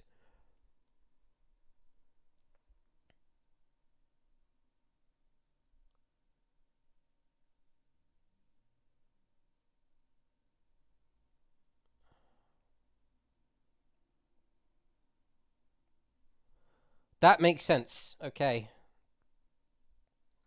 That does make sense.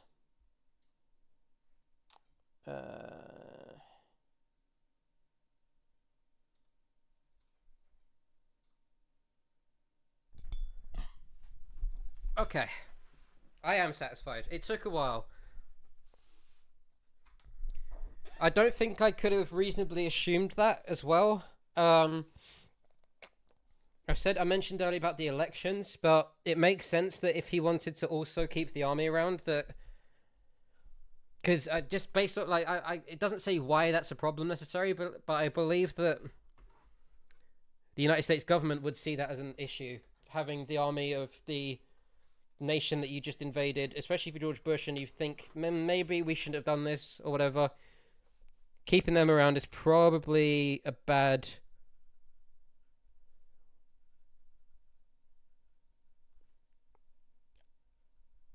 option. What's the next question? Next question is, why the fuck did this Jay Garner guy say that you'd be there for months and then you were there for years? That's my next question, but we'll delve into that next. And also, why the fuck is the UK in any of this? What are we doing? Are we just sitting on our asses? What's the plan? I don't understand where we are.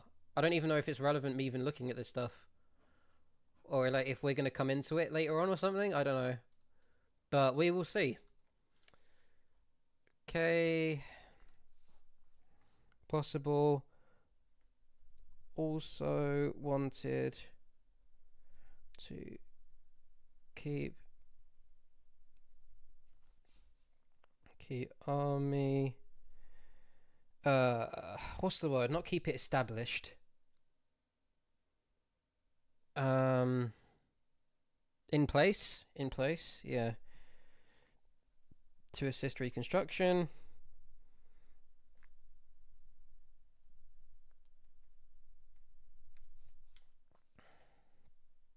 Contrary to government aims.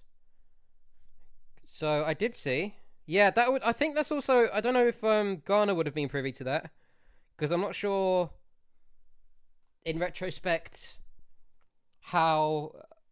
Because I wasn't around at the time. Definitely not old enough to have read the news and stuff. I'm not sure how aware the West was in general about the oil fields and stuff. I don't know if that was like a big thing. Like not in terms. Obviously, we knew that oil was harvested from the Middle East, but how much of that came from Iraq specifically, and how much money could be made from Iraq. So I'm not sure if I imagine that even if Ghana probably didn't know that, that is a very good reason for why we stayed for like 8 years. So yeah, I would agree with you completely. Iraqi occupation. Okay. Spoiler alert. I know, based on seeing something later on in this article, that Bremer disbanded the Iraqi army, and a lot of those people then became Islam extremists. So that was a great fucking idea, wasn't it? You goddamn... Oh, I don't even have the words. What a complete moron.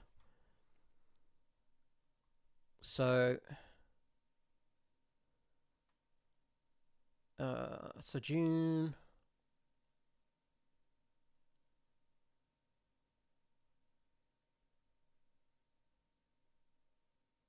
Okay, so... Bremer... Quickly... Yeah, that to be honest, that is 98% of why I'm doing this, because people have got some very dumb opinions about war in general. And instead of saying, I disagree with you, but I can't prove it, I would like to be able to say, I disagree with you, and this is why you're stupid. In a politer way, obviously. Quickly.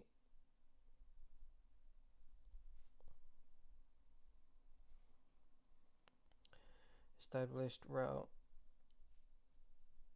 for United States to send money.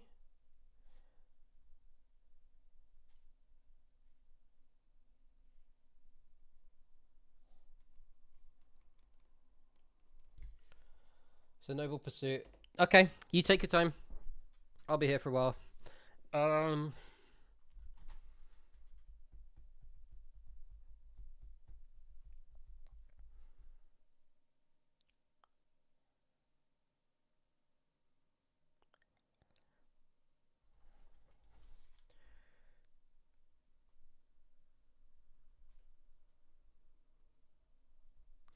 enacted development fund for Iraq.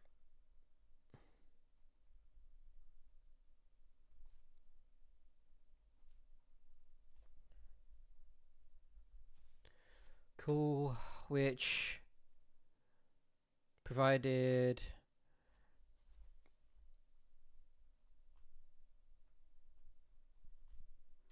Iraq with wheat purchasing.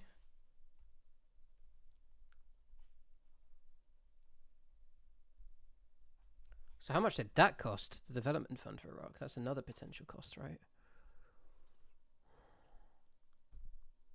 Oh, it was just made for from the US. That's okay. That's not relevant to the UK, so skip that for now. I don't want to overcomplicate things.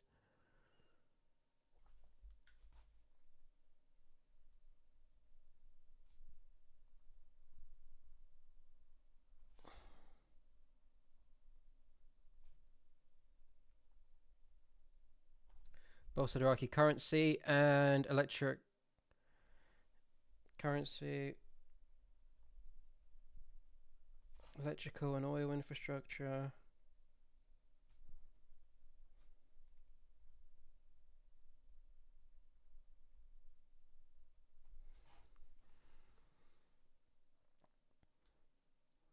Security equipment.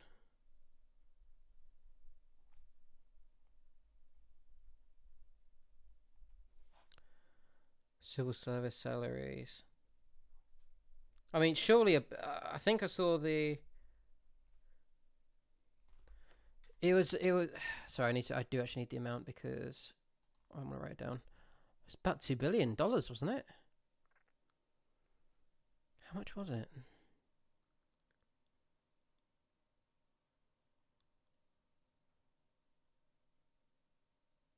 So about $3 billion. That doesn't seem like much for all of this.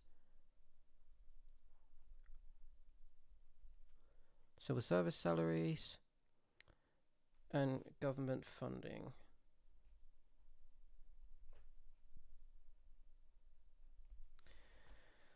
So around $3 billion.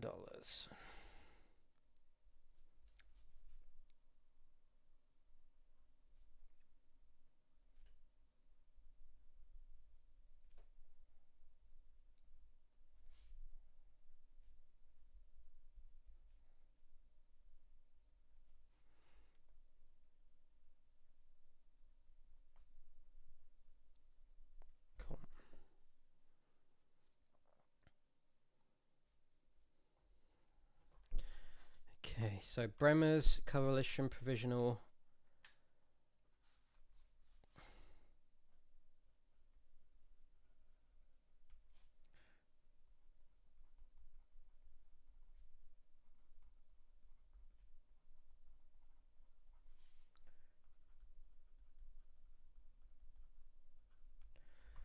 Authority.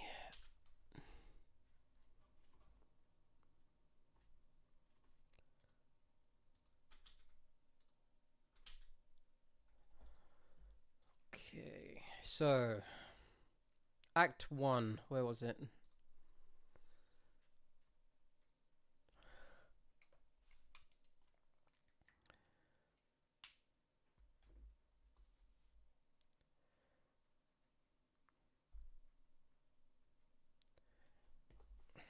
I use a bright red pen for this one. Cool. The de-Baathification of Iraqi society. That's very vague.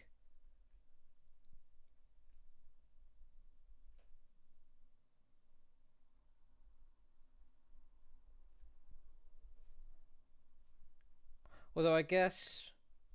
Well, no, it is still kind of vague, because the... I mean, well, the Ba'ath was Saddam Hussein's party. Does that mean that, like, someone 3 or 4 people removed from that party then become targets, or how does that work? It is quite vague, actually.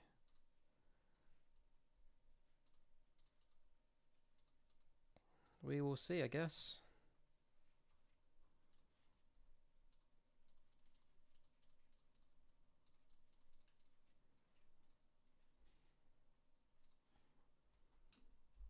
One momento.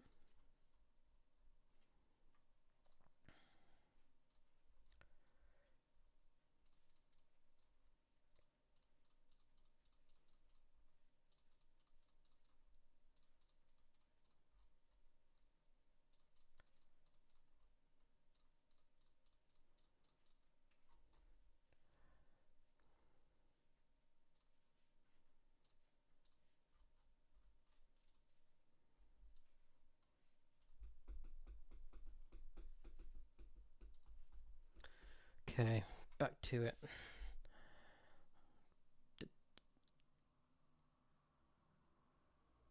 The debathificate. Oh, is that literally all they're going to say about that? Oh my god, what does this mean? Remove.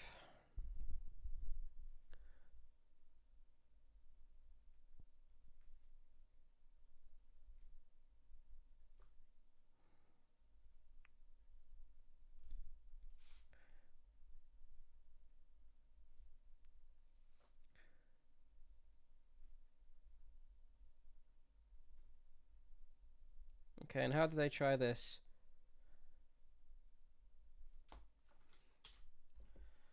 How did they try this?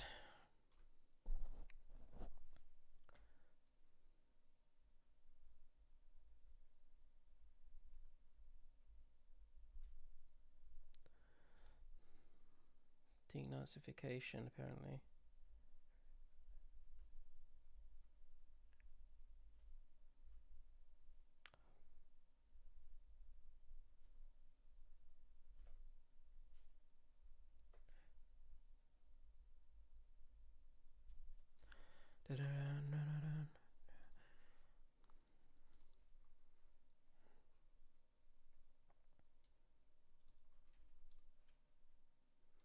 Okay, so how did they do that?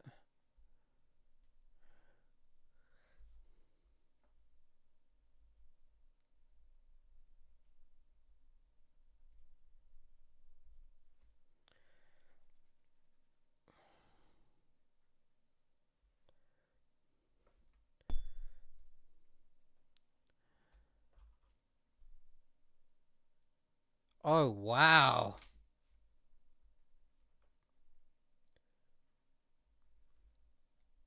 That is severe.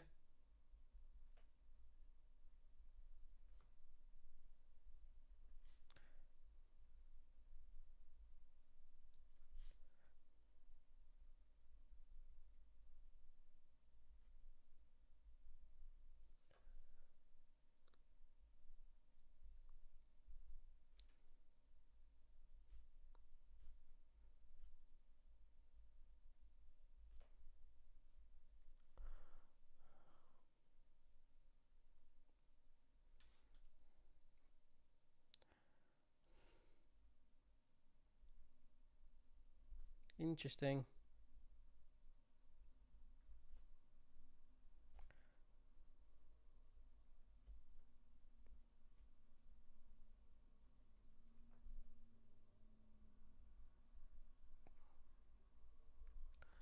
Okay.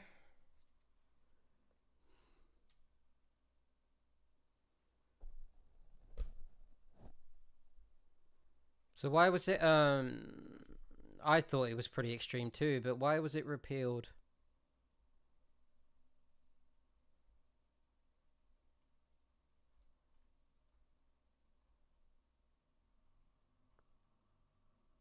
Oh shit!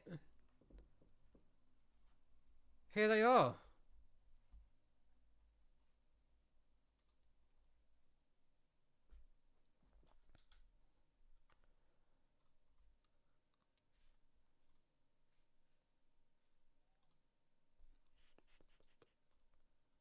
Here they are, huh? 100 orders of binding instructions directed to the Iraqi people to create penal consequences of direct bearing on the way Iraqis are regulated, changed to Iraqi law.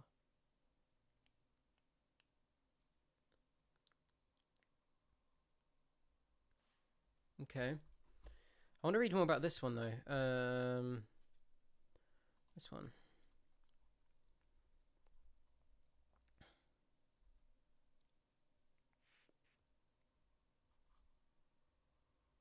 Okay.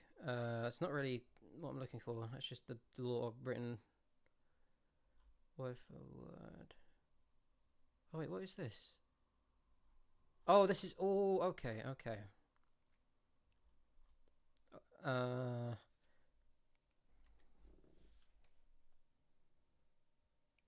Okay. Jesus.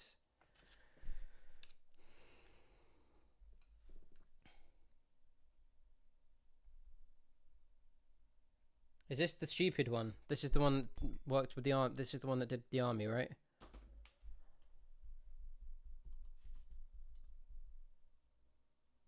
Good grief.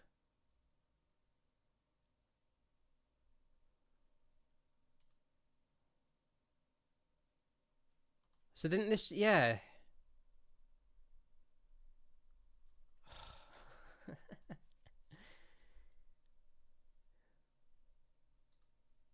Holy fuck.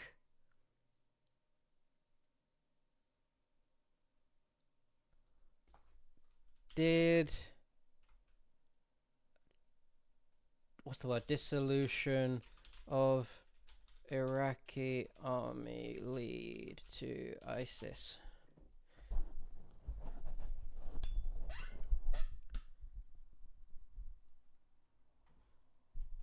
How are they disbanding? Okay, this is Time magazine. Yeah.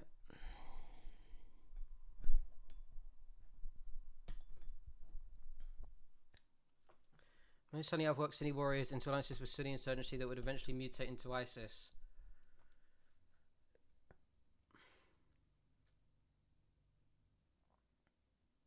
Many former Iraqi military officers and troops trained under Saddam have spent the last 12 years in Anbar province battling both US troops and Baghdad Shia-dominated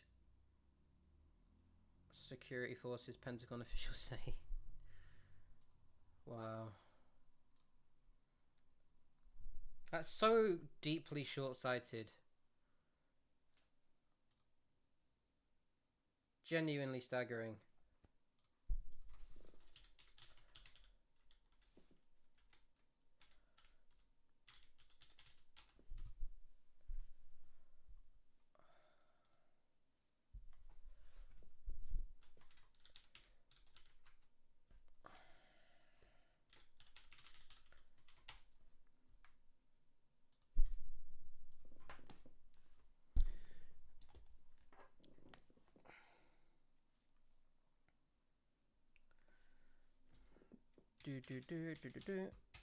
Cool.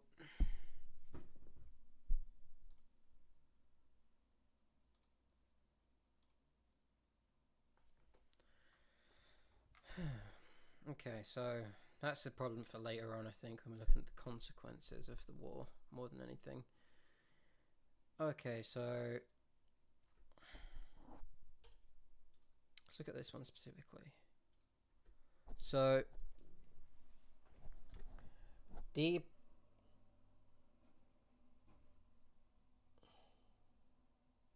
Okay.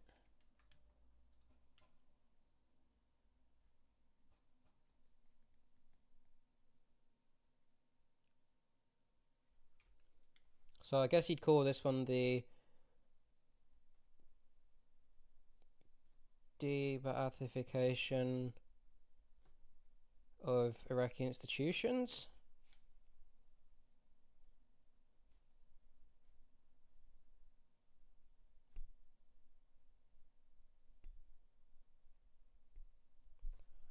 And then this one was the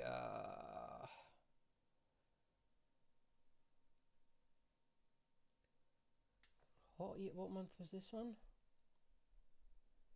23rd of May.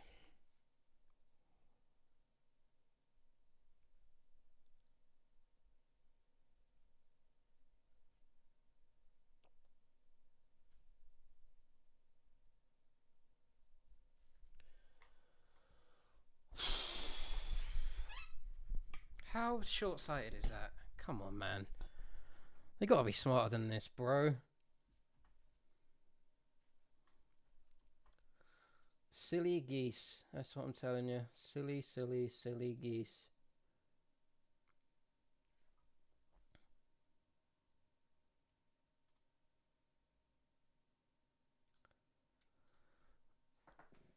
Okay, debathification.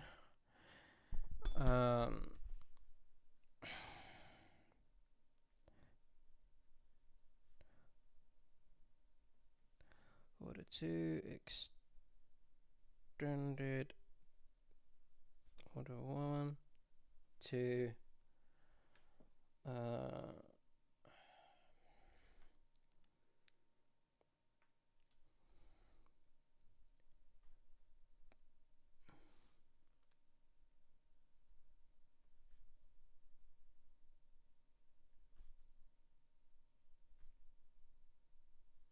but also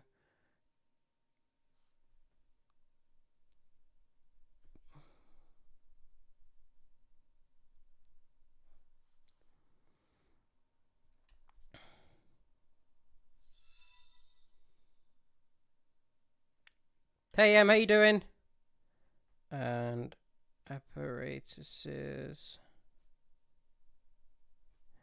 and the subordinates.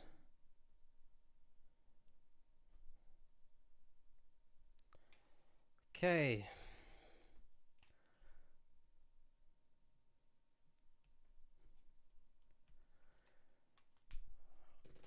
Very not bright policy that, but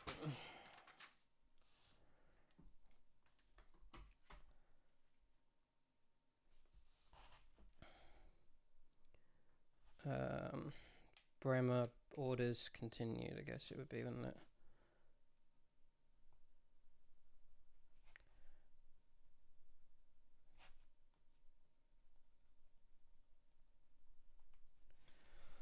Okay, so this led to the immediate dissolution of entities such as the Iraqi army.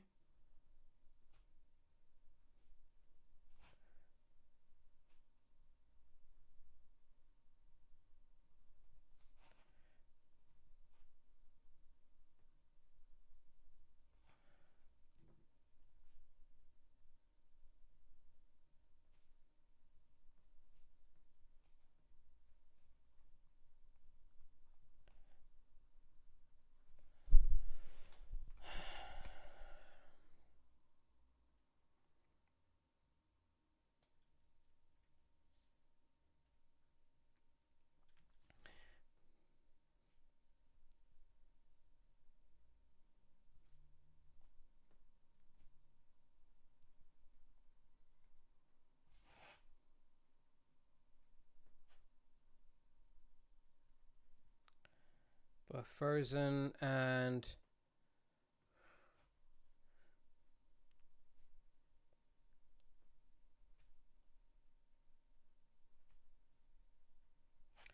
to finance. Wow, that's fucking amazing. So they stole all of their money as well. Holy shit balls. Wow.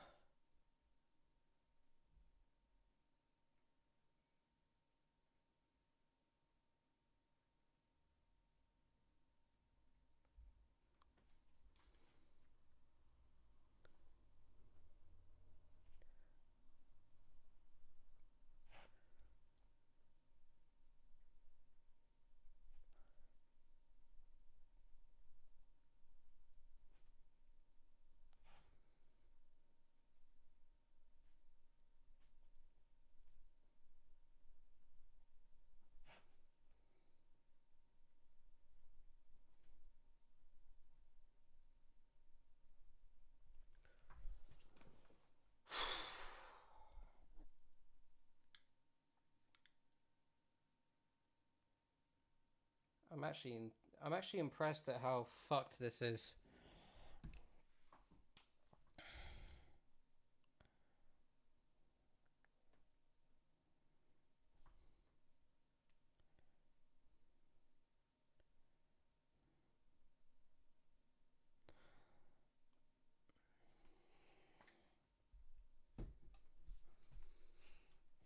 Order number 4.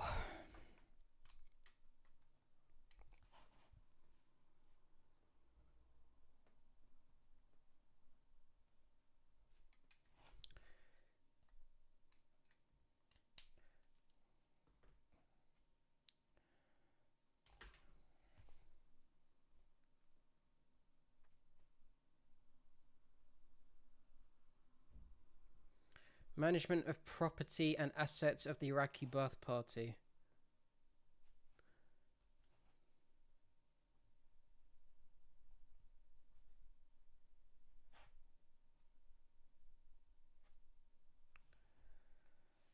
Hey! Welcome back.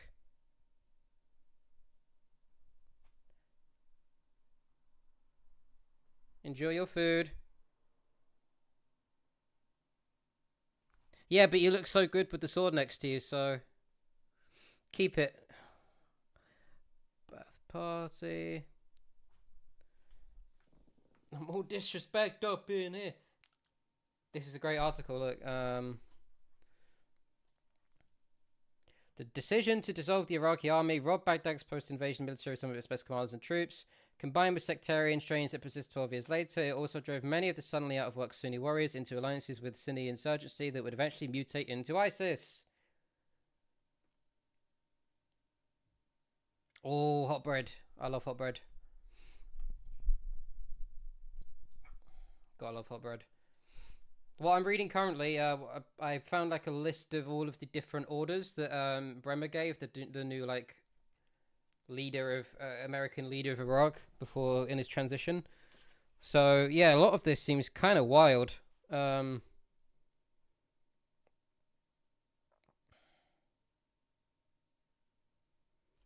So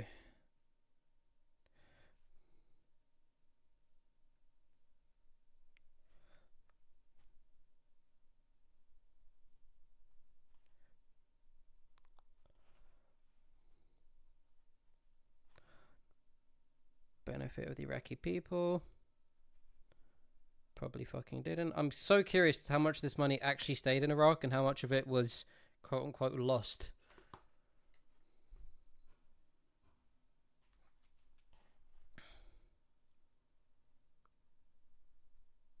And suddenly ended up back in the US somehow. By mistake, obviously. Defines assets of...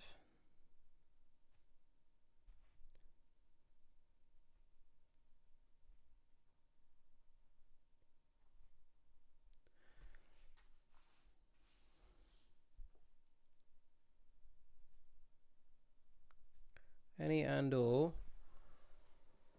movable and immovable property records.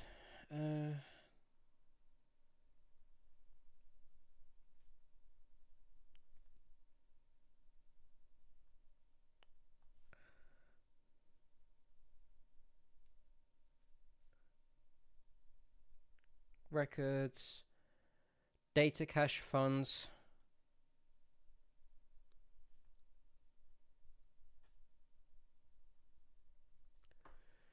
Realizable assets and liquid capital.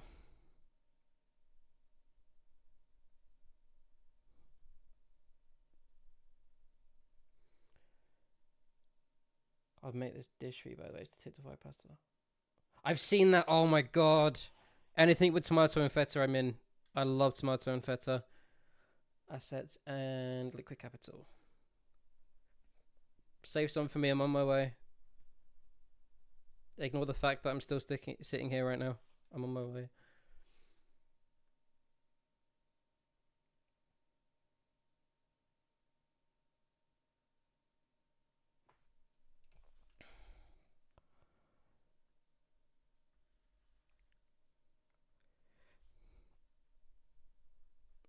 CPA given authority to use funds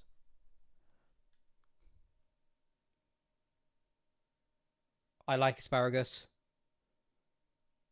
Yeah, it's got to have that crunch. That crunch. I'm not sure how long you're supposed to cook it. I think you're supposed to like blast it and then it'll be crunchy, but I'm not sure. To use all funds for the benefit of Iraqi people. Very vague again.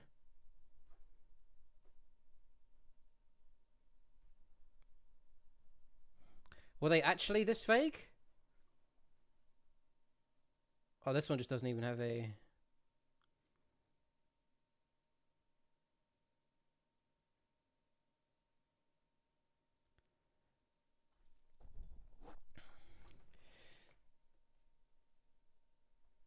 failure to report these assets.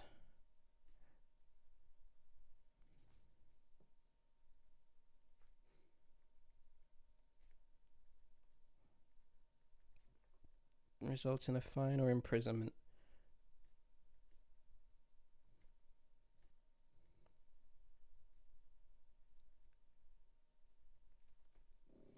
Gotta do it again for sure. Hell yeah, I'd like to try it as well. What are we on now? How many? Oh my god. Oh, there's only a few more. Being a lazy cunt. Alright, entering into force on... Bloody hell, man. I still can't get over the fact he just dissolved the Iraqi army and expected it to be fine.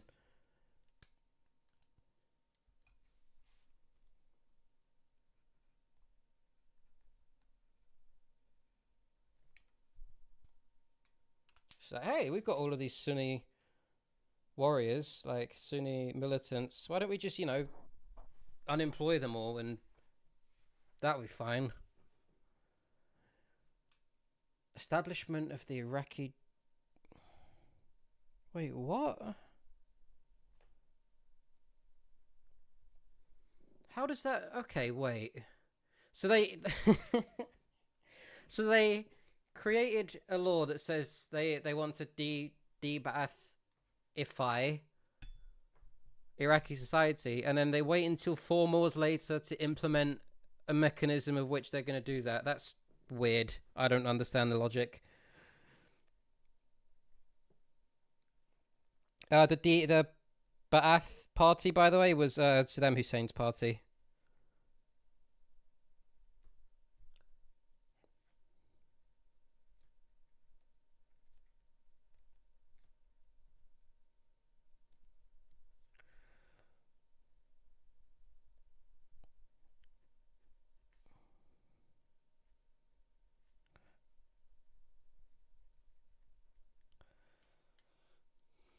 Yeah, they were a political party as well. They were kind of both, from what I remember anyway. They were... I don't know if they were... like, actually in... Yeah, they were an Iraqi Ba'athist political party. Regional branch of the original Ba'ath Party. So... They were kind of in my opinion, from what I've read, they were basically a terrorist group masking as a political party. That, in the same way that Hamas is technically the government of Gaza, but they're also a terrorist group, kind of both.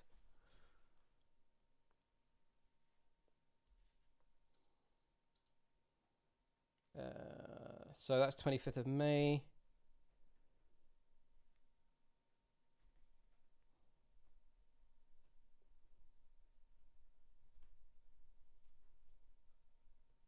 (2003). So, okay, so I'm not going to bother. Okay, so they were just enforcers of previous orders. Okay, I'm not going to bother going into specifics because it's a lot of this stuff is just repeating itself. Like all like this isn't an original. This isn't an original. This is... Yeah, so I've already... Yeah, so that's whatever. Skip this, because... God, the way that these bloody orders repeat themselves drives me nuts. I swear to God. It's so annoying. This guy wasn't very bright, I don't think, this dude. He just kept on repeating himself over and over again. Act 7. I love how he jumped from Act 7 to Act 100, by the way, after this one. That's...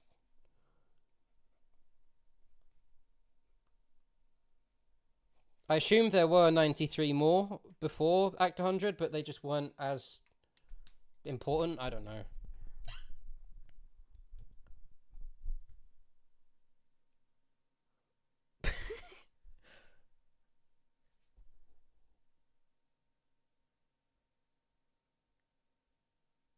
Okay, so they've got another one regarding de-Baathification, but this one is like a change of...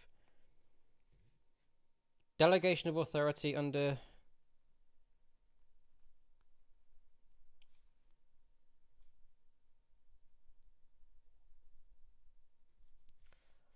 under deep. Oh, God. Why am I writing these down? They're probably not even that fucking relevant. Ah, they might be in the Israel-Palestine stuff, because I'm pretty sure some of this overlaps.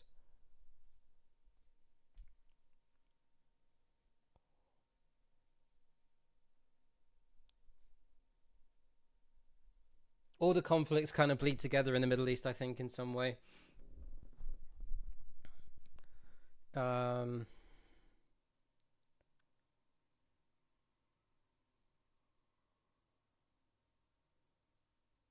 Okay, so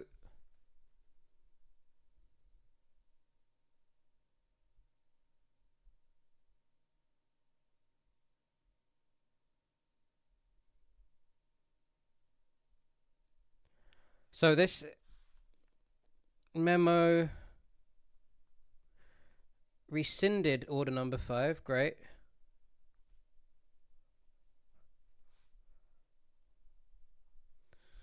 And also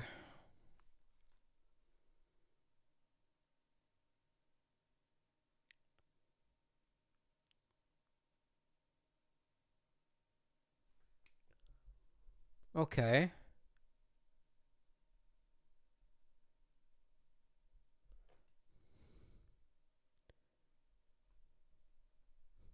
CPA retained authority. Okay. To de-Baathify.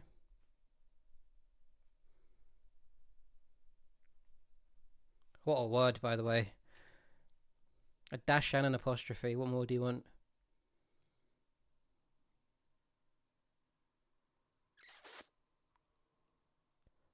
Okay, so it says that this policy acknowledged that not every member of the Ba'ath Party was an ideological member, more like a member for some other reason, but it doesn't say what those other reasons were or why that would change, or what that would change in terms of implementing the policy.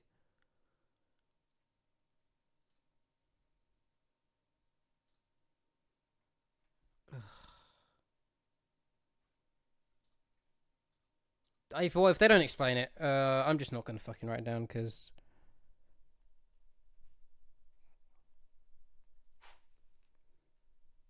fuck it. Not every member.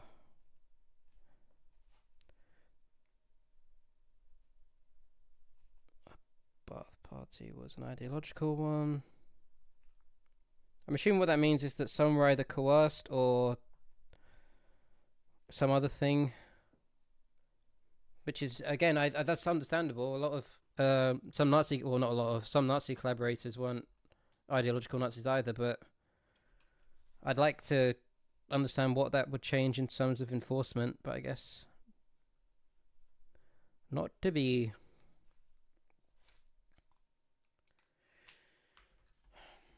Oh well, it's too much to ask for things to be explained generally, you know what I mean? Okay.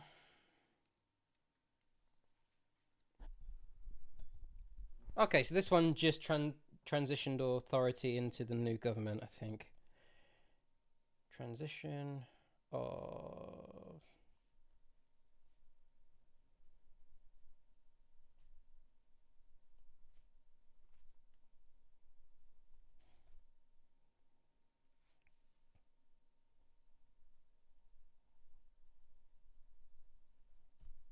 regulations and directives issued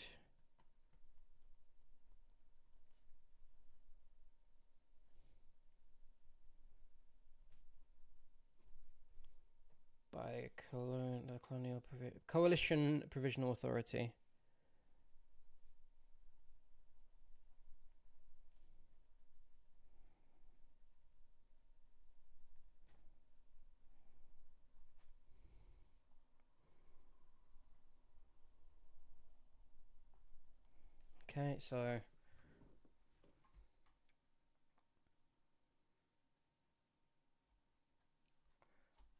Okay, so now we're on the next government. Okay. So this was shit, I didn't see the date. 30th of June? My memory, so good.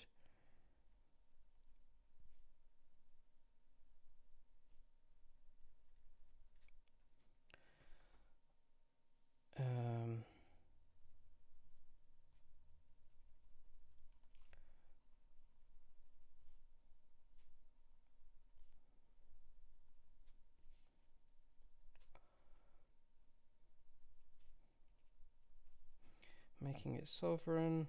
Cool.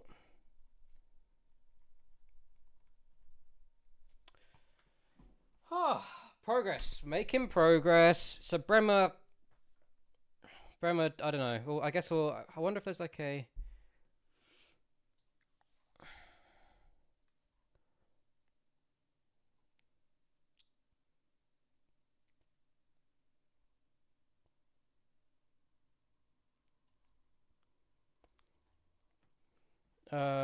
is there a way to...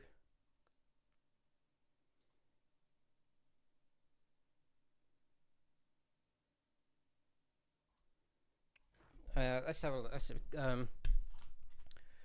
Coalition provisional authority successful or not?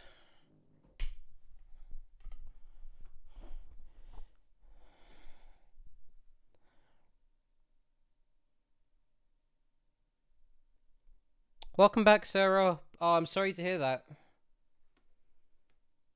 Is there anything I can do? Like maybe he's just going through a phase. Kids do that when they're grown up, right? Yeah, I understand. You don't have to apologize at all. He's lucky to have you. Is there anything I can do for you though? So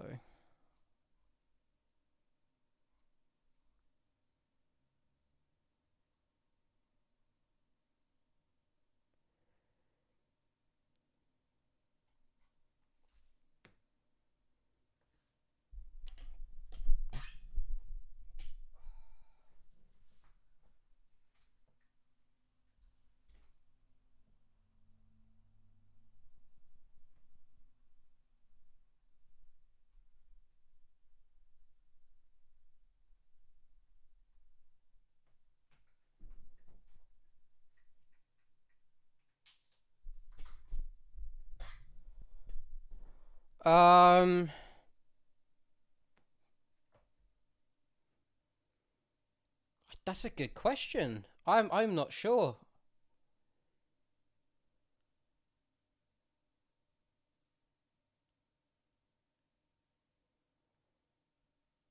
That is one way of learning. Yeah, it's not a nice way. I was thinking it's the only way that I could. He needs to be shown. I was going to say he needs to be shown somehow that bullying isn't nice, and the only way I think you can do that really is having it done to him. But that's not a very nice solution. I'm not sure. That's why I'm glad I'm not a parent currently, because I would be absolutely useless at that stuff.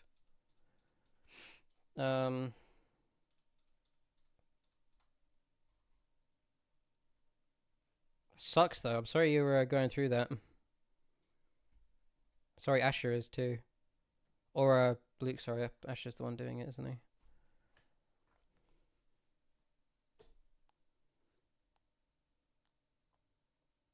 Yeah, exactly.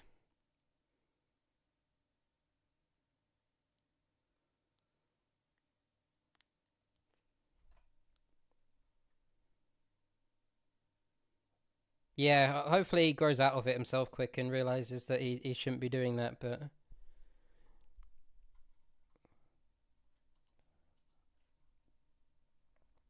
Okay, so...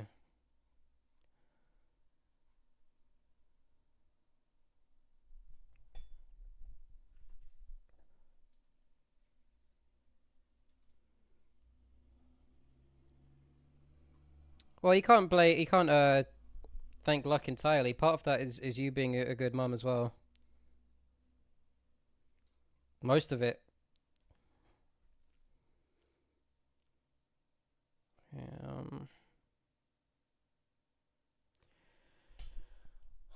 okay. So Bremer saw economic reform as his main.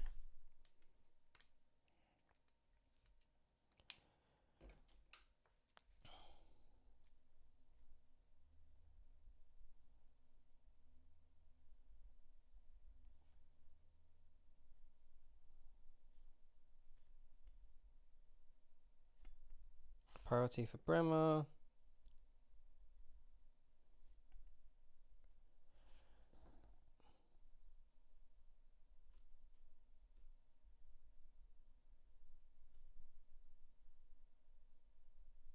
That is why. Okay, yeah. I don't think it ever will. Especially when you're that age. At least when I was that age, I was a little shit, and I took for granted all of the good things, and would make a big deal out of all the bad things. So I don't think people appreciate that stuff until they're older. Oh yeah, they're good. Yeah. Not in a couple of weeks because they've been very busy with stuff. My cousin was away in what was the name of the place? Cologne. I don't know. I think that's in Belgium. I'm not sure. But yeah, he was away recently with us, so haven't seen him in a while. But yeah, they're doing good.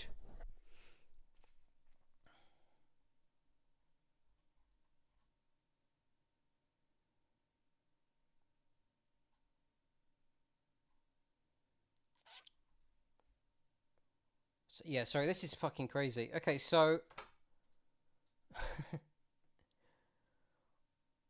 so my understanding.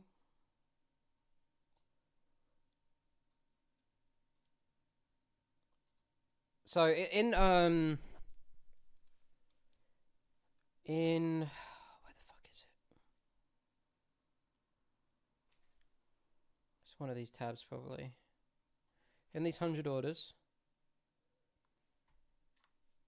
They're all gone. This isn't my main browser. My other browser is Vivaldi, and I've got it on the side panel. It's lovely, nice and neat. But on this, I'm just going down rabbit holes every time. This one, dissolution of entities. Okay. So obviously, I don't think the Iraqi economy was strong to begin with. It might say in this article. So, where's the actual order? So it disbanded all the institutions that it believed were Ba'athithide? Don't know what the word would be.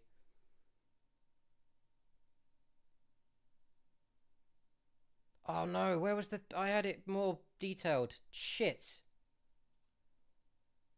Is it in here? 100 orders.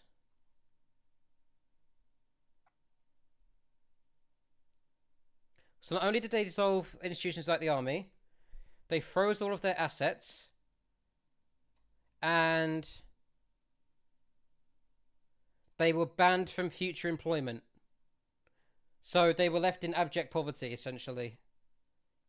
And according to this article, that the army constituted... Where was it? I had it. Oh, where the fuck was it? No, I lost it immediately. Was it this one?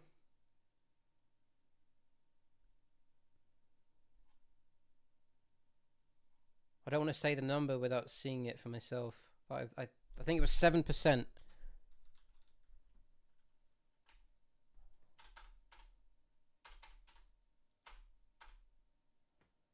%7% of Iraqi's workforce was the army, at least, and that's not even talking about all the other institutions that got fucked. So they just impoverished 7% of the entire population overnight. That is staggering.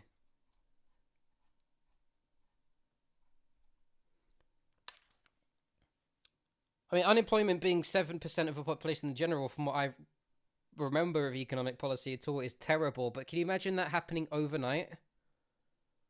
With they don't even have savings. All of their economic assets are frozen. So I assume not only does that mean the individuals themselves have their economic assets frozen, but also all of the salaries that they would have been paid are then frozen too.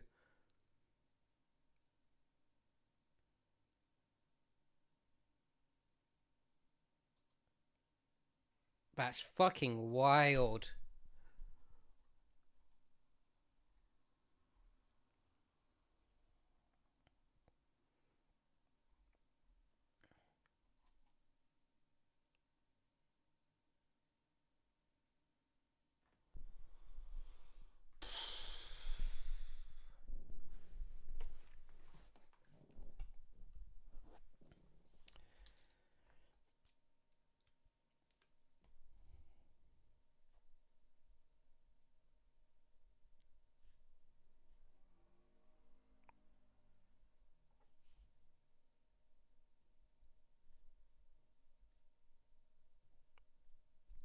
Intervention is so fucking rough, man, sometimes. Oh, I was just writing down, so apparently they could essentially, when Saddam Hussein's party, I don't think this Saddam Hussein was there at the time, um, ascended to power, they could essentially control a third of all of the land just immediately. So, in dealing with the economic consequences of unseating that government, I'm assuming that that meant that a lot of the market was fucked.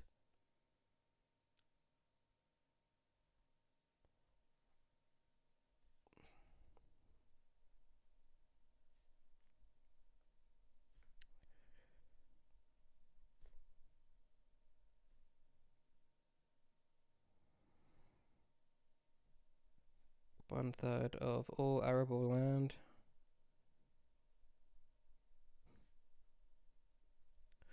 Okay.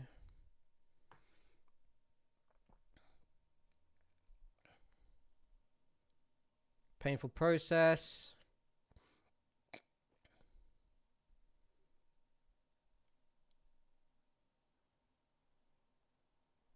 Okay, so George Bush wanted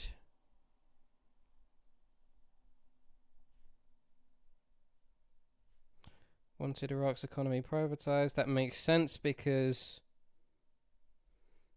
they got fucked by the nationalization of the Suez Canal in 56, so I didn't want to repeat that, I'm assuming.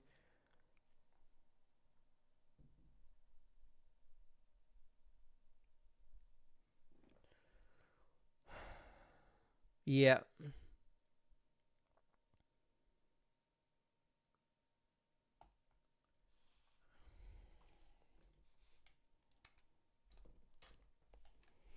To me, I sincerely believe that although you can criticize the fact that they went to the Iraq War on a lie,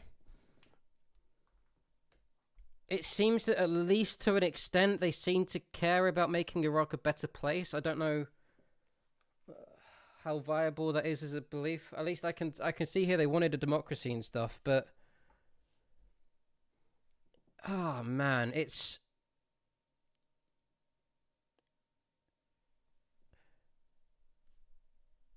so hard to be sympathetic to the US occupation with how badly they fucked everything up.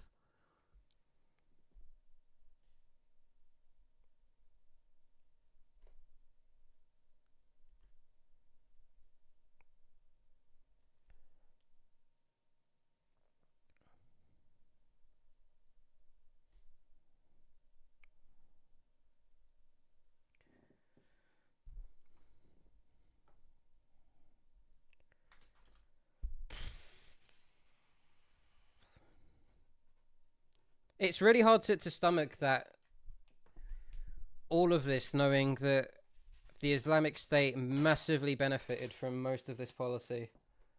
And we might not be where we are in the world with the Islamic State today had, for example, the Iraqi army not been dissolved completely.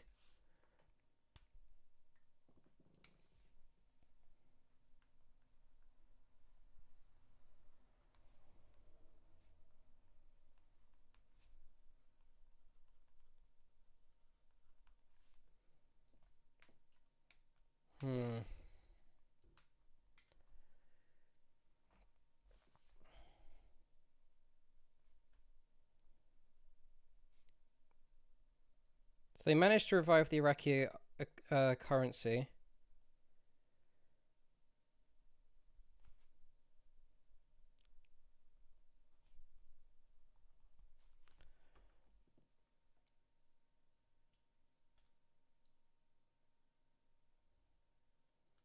Yeah, I was thinking that earlier, but I didn't know of a way to say it without sounding like super Western chauvinist. But why do Western powers ever even believe that Middle Eastern countries want democracy? Like, like dictatorship has its benefits. It really does. Like, what's that quote? Like, again, like I would always favor democracy because I like people being represented even if there's some downsides to it. But what was that quote?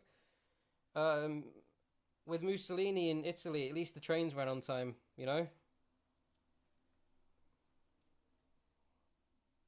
Things work because if they don't work, you get fucking killed most of the time. So it's efficient. It's considerably more efficient than democracy where you've got like strike action or boycotts or change of government or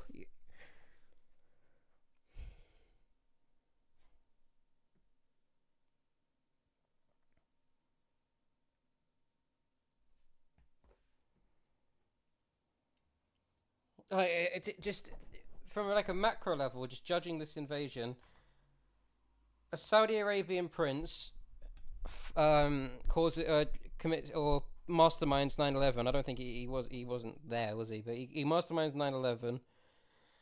I believe most of the people on the planes were Pakistani, although I could be wrong on that. They were representing a group that was formed in Afghanistan. And for some reason, Iraq, in all of that mess, got invaded. It's very bizarre. I mean, don't get me wrong, but there might have been some Iraqi militants on those planes, but it's very clear that George Bush just wanted to invade Iraq. I feel like if fucking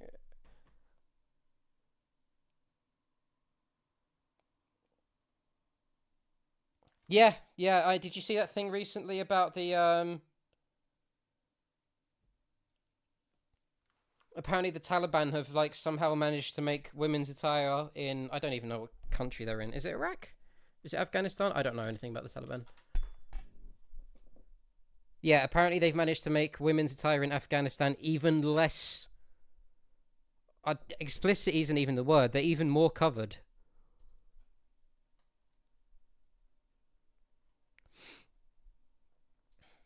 I see part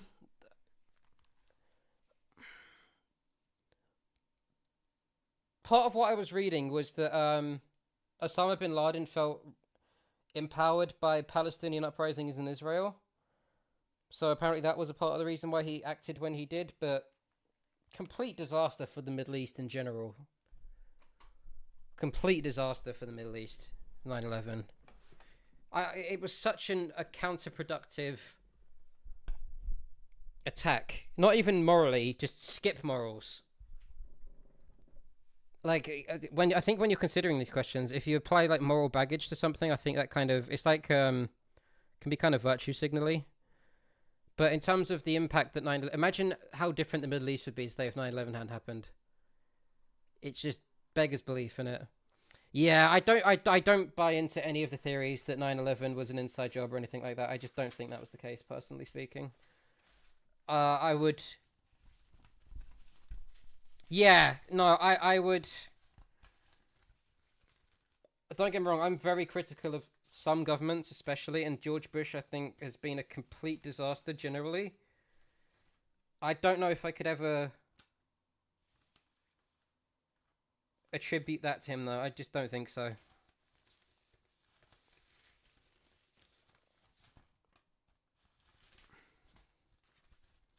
I could be wrong on that, and I'm more than open to be proved wrong on that, but I don't think so. Yeah, he's not. I again, I don't know anything about George Bush or his administration. I don't really know what his, apart from obviously Iraq, I don't really know what his policy positions were on anything. what was he like as a leader? Like, was he good? Was he witty? Was he smart? I don't know anything about him. I mean, there was a World Trade Center attack in 1999 as well, but it was in the basement. Oh, 1993, sorry. It was in the basement. There was a large bomb in a truck.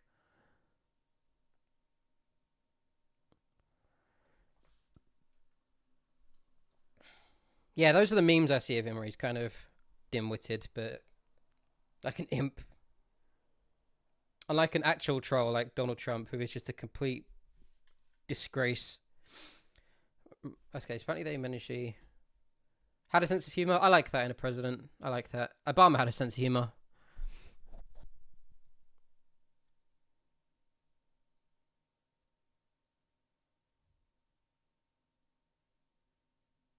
Okay.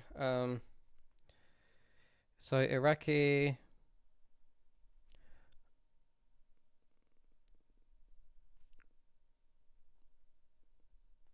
Salaries are paid in... That's actually really clever. Salaries paid in dollars.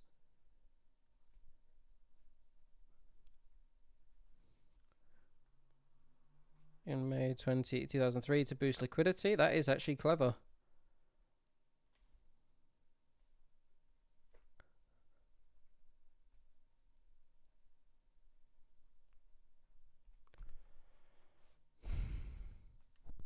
Yeah. Don't get me wrong, there was a lot of interest in like, this is going to sound very crass, but I can imagine the amount of money made off of insurance of those towers was extreme, like extraordinary. But it's one of those, again, I could be wrong. I honestly don't know enough about 9/11 as a whole to know who could have benefited how much from it or whatever, but I think it was one of those events where there was a ton of interests that benefited from it happening, but I don't think any of those covertly acted out, if that makes sense. It's just, just big enough for war. Just enough. I think about 2,500 people overall died. I think that was just big enough.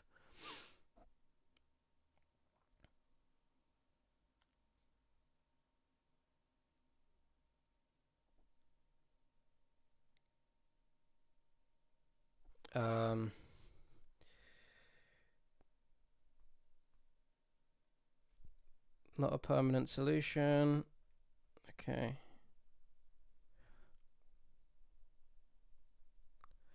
One conspiracy theory yeah, we're not. No.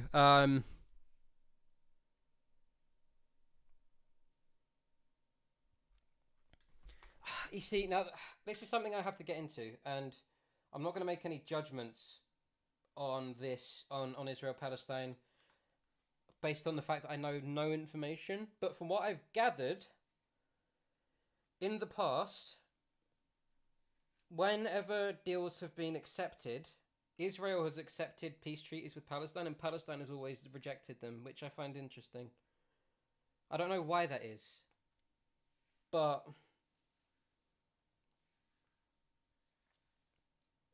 yeah, it's emotively, I'm very much on the side of heartbreak for Palestine, but I've listened to a few debates with over Israel Palestine, and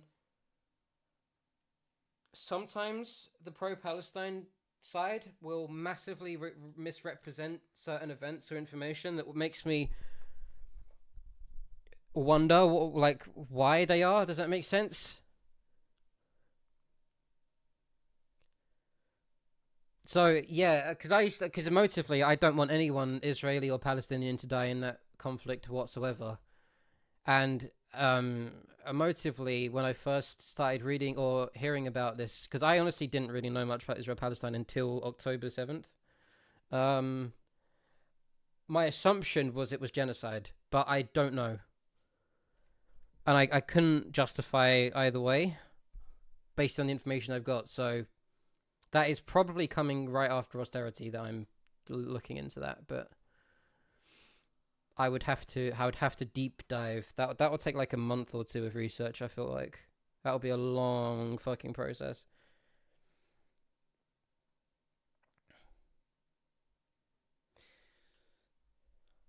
I think one thing I kind of intuitively think though is that the idea of the land historically belonging to either group of people, Israeli or Palestine, I think is a red herring, because the land before the conflict even started was Ottoman. And the Ottomans, I can't remember, I don't know who they conquered it off of in the past, but it's like a chain of conquest in the past, which means that if you kind of follow the logic far back enough, it could belong to anybody. Does that make sense? So it's, if Mess is walking among them fair, do you think they, if Mess was getting the children to free bouncy, at least some members of the community would be.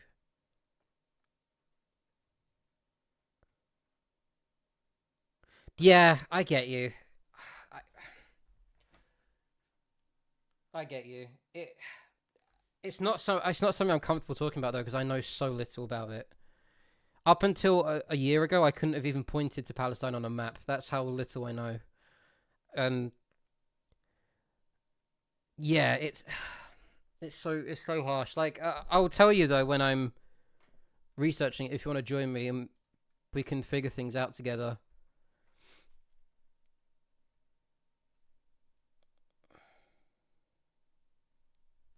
No, I know. Yeah.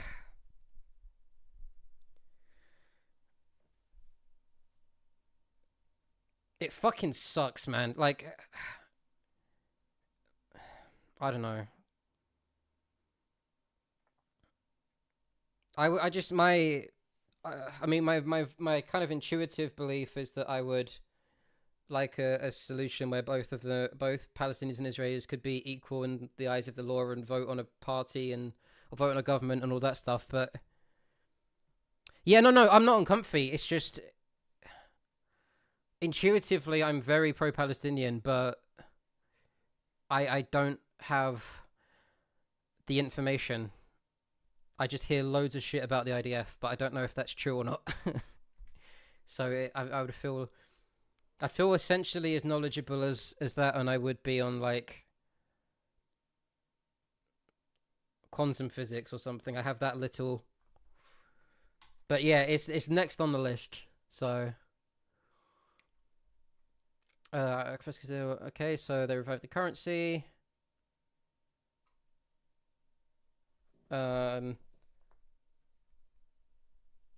Iraqi currency rife with counterfeit notes.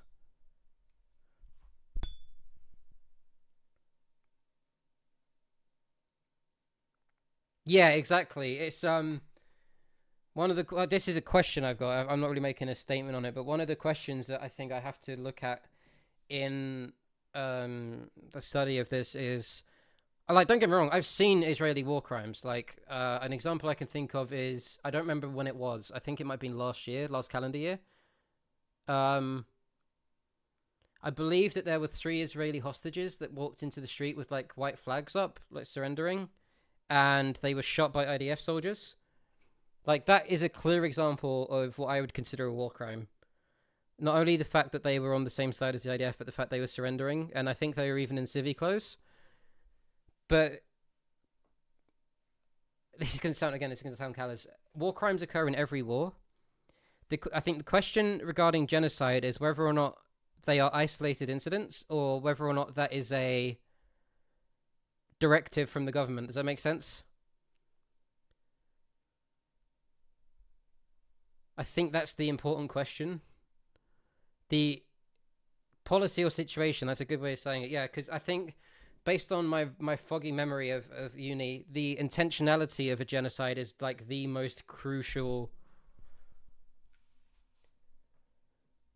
aspect of it. That's what turns it from a massacre or a mass killing or even a tragedy, depending on who you ask, to a genocide. And I think what some, at least from the debate I've seen, has been very toxic. It's such a toxic topic, Israel-Palestine. Depending on if you say one thing potentially out out of turn, you're either a terrorist sympathizer or a genocidal maniac. I've noticed the discourse online, which is why I've not gotten into any of it. It's very possible to be critical, I think, of the IDF and their actions while saying that what is happening isn't a genocide. I've seen that position before. But the justifications for that position, I think, are argued. So I'm not sure how well that position holds up factually. But I don't think anyone's saying that is a monster.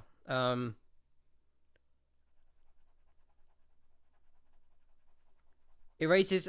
see, situations like Israel-Palestine raise interesting questions about what is considered things like apartheid, for example.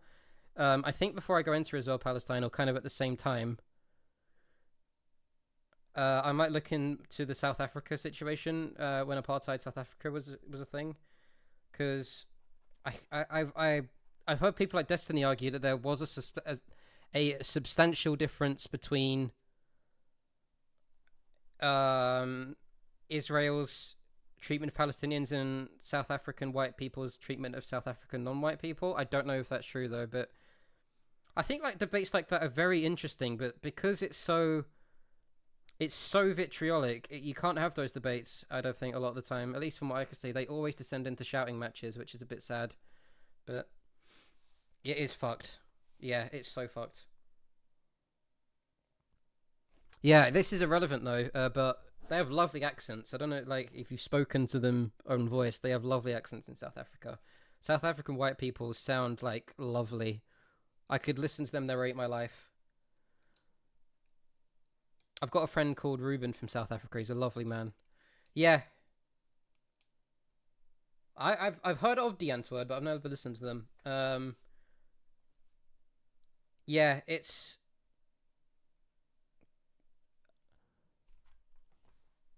I don't. Okay. It's controversial. Okay. I'll check them out on Wikipedia probably, but I'll have a look. But yeah, yeah. I've got a book which I think apparently, according to Reddit at least, is a very cool book.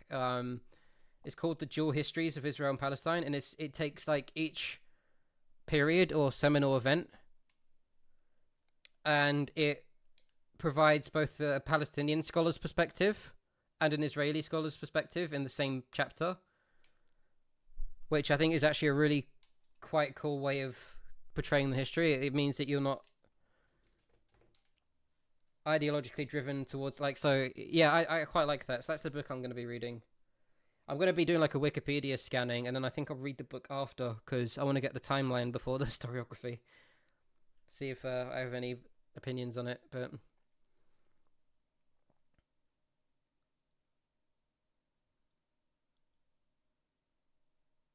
Oh,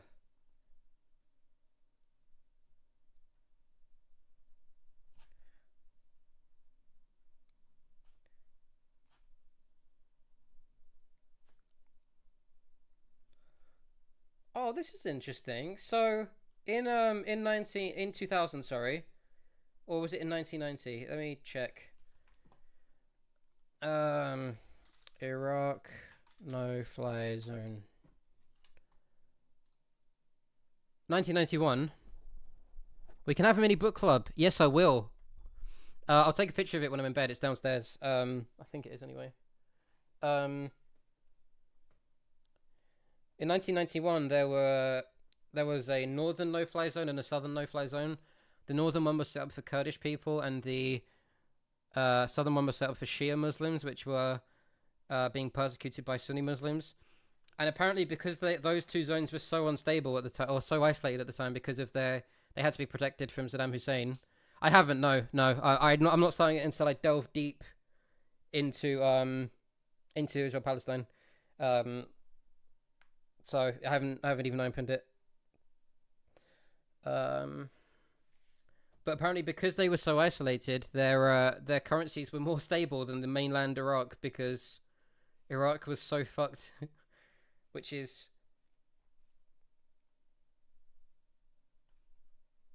That is interesting. That's not a consequence I would have considered of the isolation.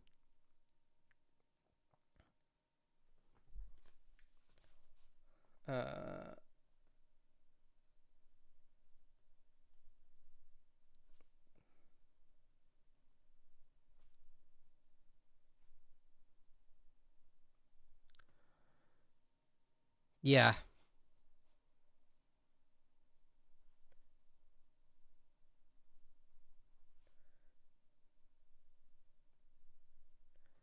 Modified plates. 4.6 trillion. And they could be, oh, okay, so could be exchanged.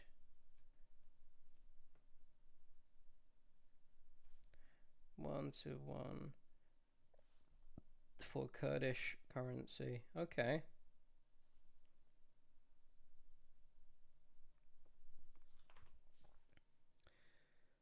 It's a great piece I read talking about how industrialization disenfranchised people economically and made them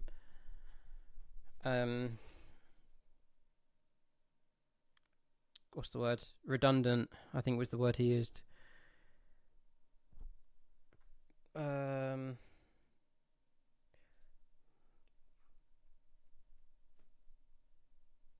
that's really cool. Okay, so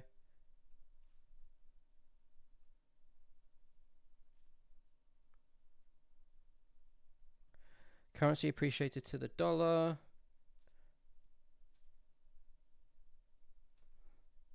And inflation 20%. That's really cool.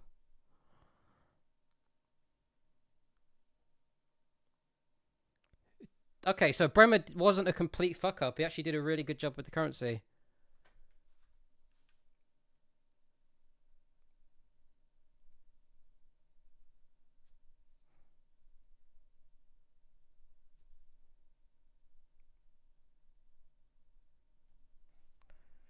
And unqualified.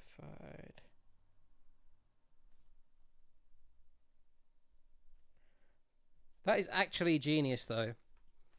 The guy who replaced Ghana and fucked everything up, when it came to the currency, he actually did a really good job.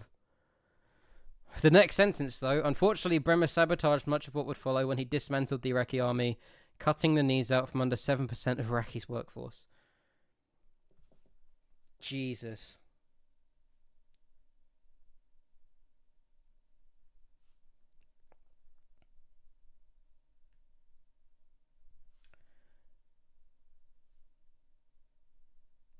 Not a complete fuck up, but more of a fuck up than not of a fuck up, I guess. Cutting the knees out from...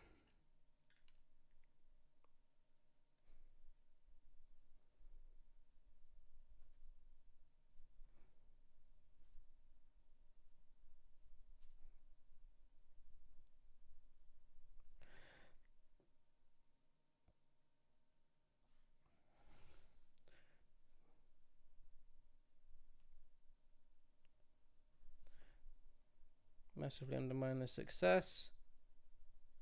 Okay.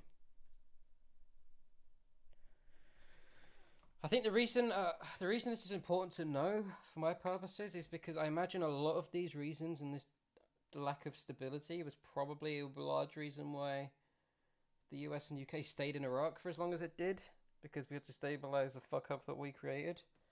So I think this is important. I think it is. We'll see. It could turn out that this is all a waste of time, but at least it's interesting.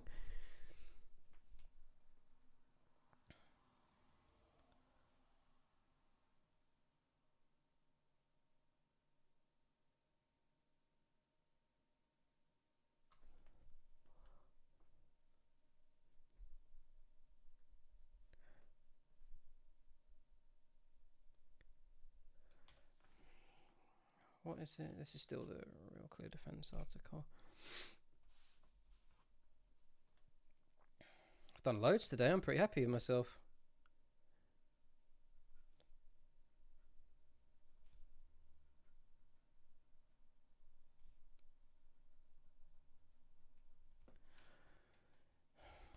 It's very Moorish, this stuff. I don't know why.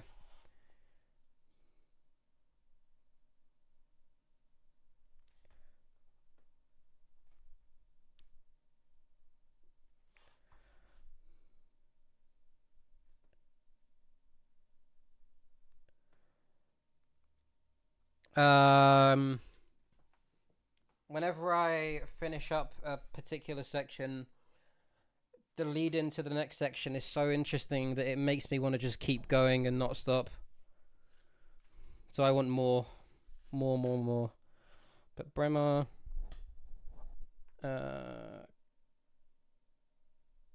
cancelled. Trading food.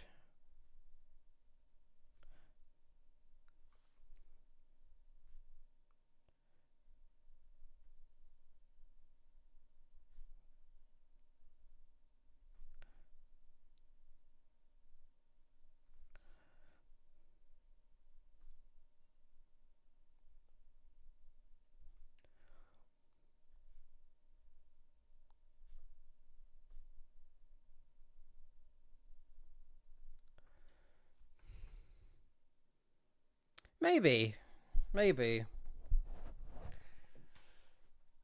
Part of why I enjoy doing this so much, though, is because I'm kind of choosing to, and it's fun. When you're forced to do a certain topic, for example, it becomes less fun. But maybe that's just me being a... what's the word? Hipster. Could be.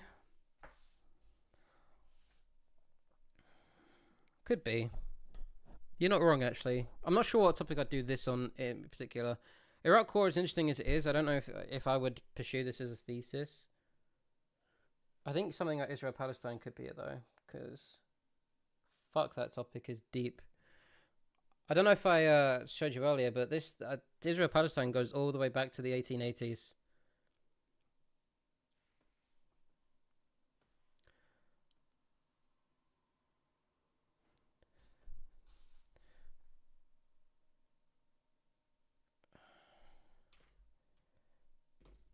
You never know. I'm not sure I can write half as well as you can, though. Brown coat with leather patches. I would rock one of those. I wonder why those are a thing. I assumed it was to, like, prevent the fabric from fraying from leaning on your elbow, but I don't know if that's just something I'm reading into a style choice. It is very teacherly, though.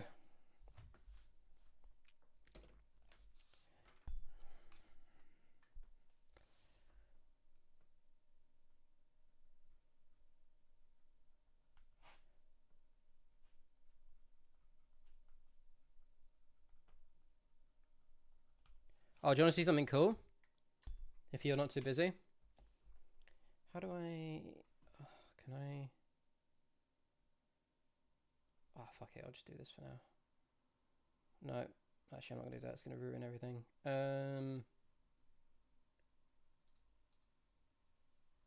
Okay, one sec. Let me fix things.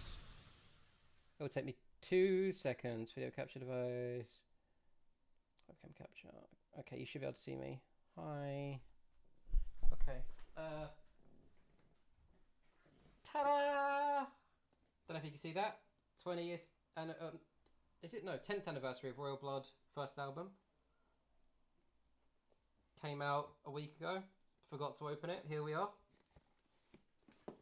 I know, right? I haven't opened it yet, so we'll see what's in it. I've actually forgotten. I ordered this about 3 or 4 months ago, so I've forgotten what they said it would. Oh. Ooh. Okay. So we've got a signed poster by bass player, drummer. Thank you. I don't know if you can see that. I don't know if I can align that properly, but that was my tattoo. Yeah. I don't know if I can properly. It's hard to spin. So that's cool. Facebook photo right there. Hell yeah, true. This is cool. I forgot this was in here. This is a t-shirt. I forgot the t-shirt was in here. I thought it was just the album. But it's the same face. Same face. Love that. So I'll keep that for a special occasion. And there's a ton of paper. And then we've also got oh my god. It's not gonna come out, is it? I will. Just for you, of course. And you know what? I'll give it to you free of charge because I get to keep the cool poster. I don't want to open it, but that is beautiful. I've got the original version over there. It's one of the first vinyls I actually bought. It's got a B-side on it called Sleep Talker, which wasn't on the original album, but it's a banger. I listened to it on Spotify. It's for you! I know. I love it. And next time you're available on stream, the Zealanada new album arrived today. So I can show you that tomorrow or next time you're here. But that is that. Very happy with that. To be honest, the main thing I'm actually really pleased about is this poster. I'm so happy I got a signed poster. Or it's not even it's like metally, it's foily. Can you hear that? It's like, oh, I love that. So cool. Durable! It's so durable. I'm so happy with that though. So we'll still put it in plastic. Yes, I will. I will put it in plastic. Not plaster. I mean, it would be very durable if it was in plaster, but it'd be hard to see. Love that. So cool. Really happy with that. 10 out of 10 album, by the way. Don't know if you've listened to it, but love that. So yeah, that's that.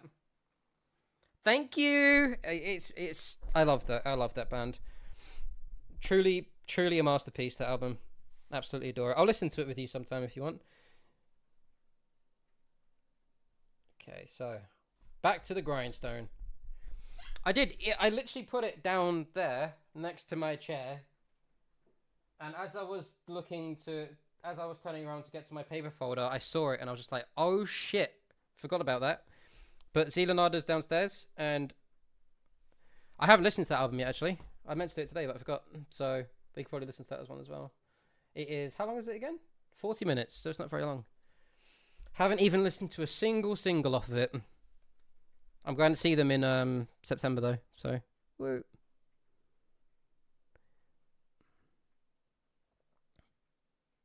Hell yes. They would look amazing.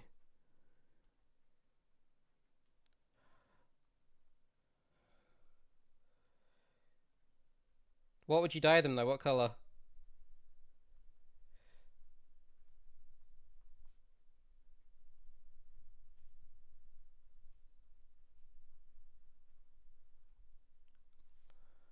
Blonde. I would look good with blonde shorties.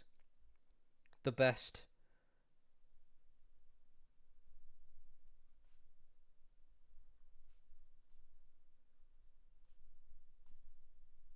That is, wow, that's an amazing bit of government policy. Due to rampant energy theft, the Coalition Provisional Authority decided not to collect electricity bills.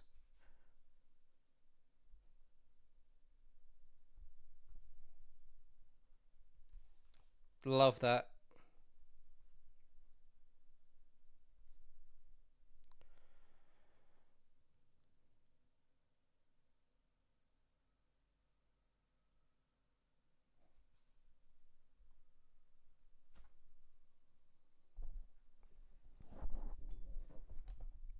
Why don't you be the blonde, Sarah? And a desire to increase demand. Okay. Oh, I've got so much ink on my fingers. Bloody Nora. You were a blonde? Oh, you gotta send pictures.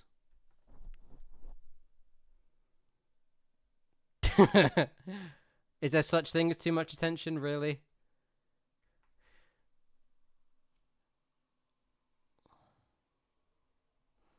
Okay, rerouting.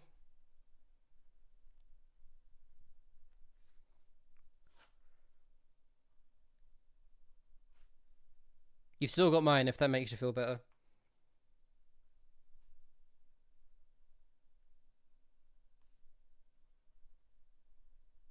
Deprived under Saddam.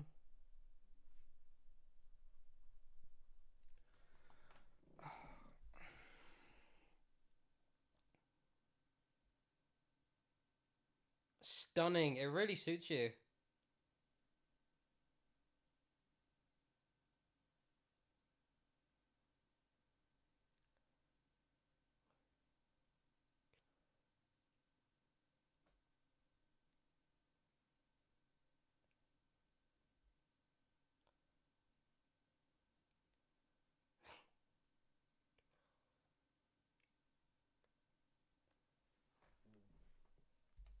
Yes.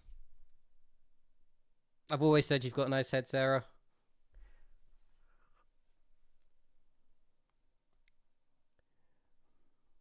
That might have worked. Had a record.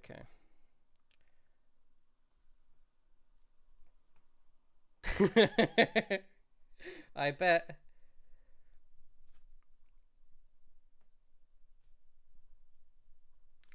Power grid needed $18 billion in. What the fuck?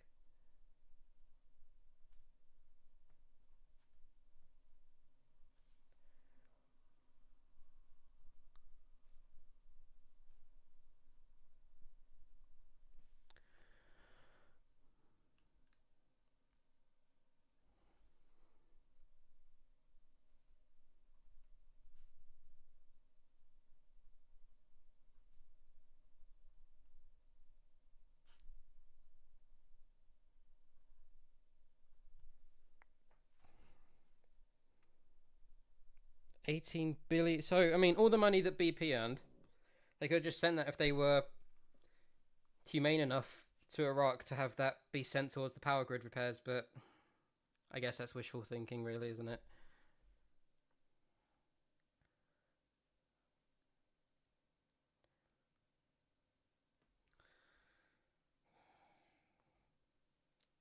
Got ink on my phone. Silly. Okay.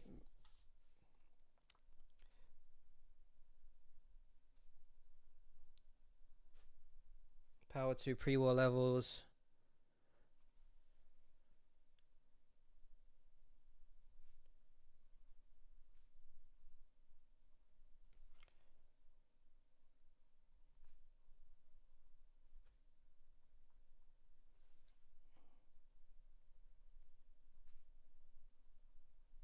But the recall reverted this. Oh, you'd rock a pixie cut. Pixie cuts are so pretty. What card are you thinking of dyeing it?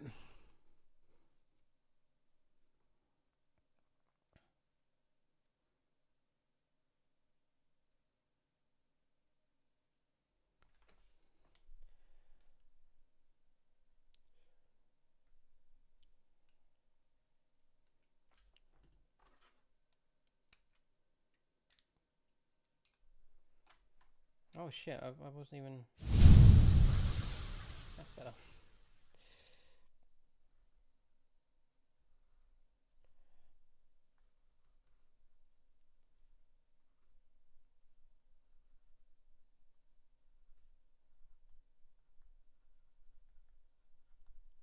Power diverted, but...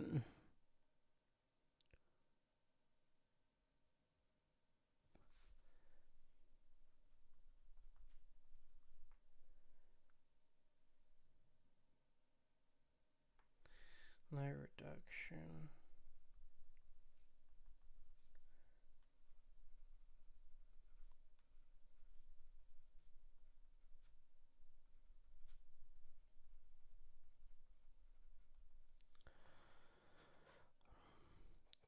Yeah, healthy hair's nice.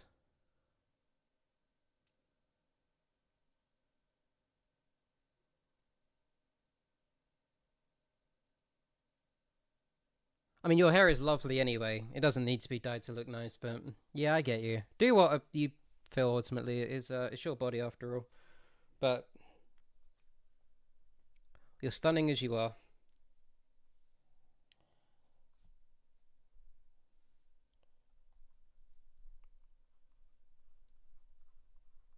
Dad never seen under Hussein.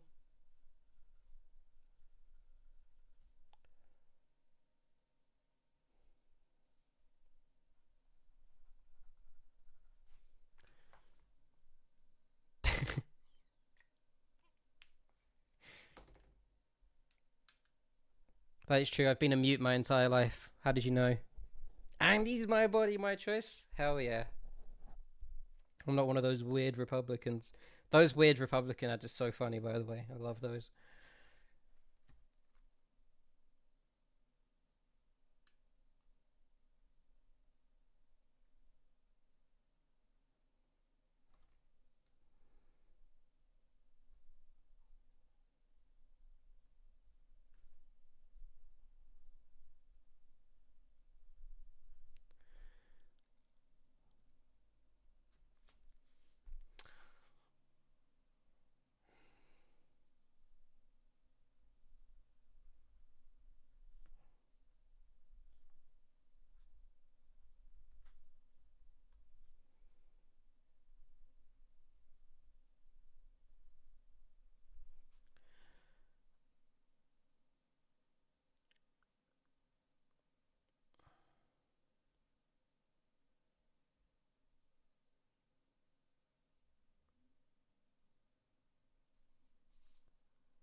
Led to...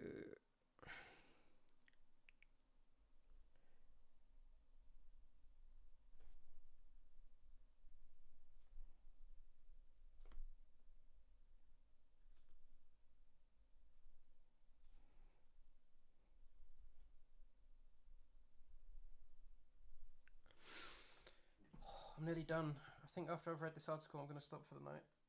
Thank you for keeping me company. I really enjoyed chatting to you.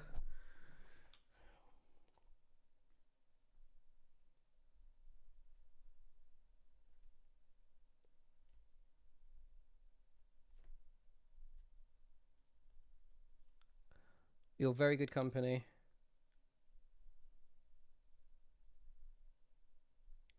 Discrimination otherwise.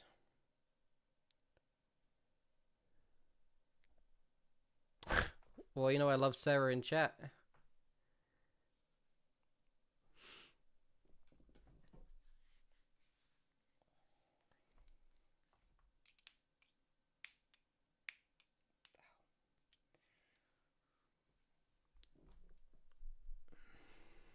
I'll definitely be here tomorrow as well because I want to get the Iraq War shit out of the way.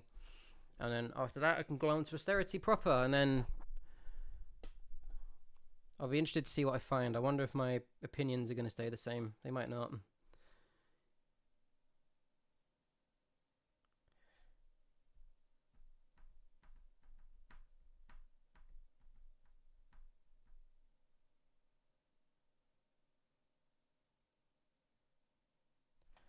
Um...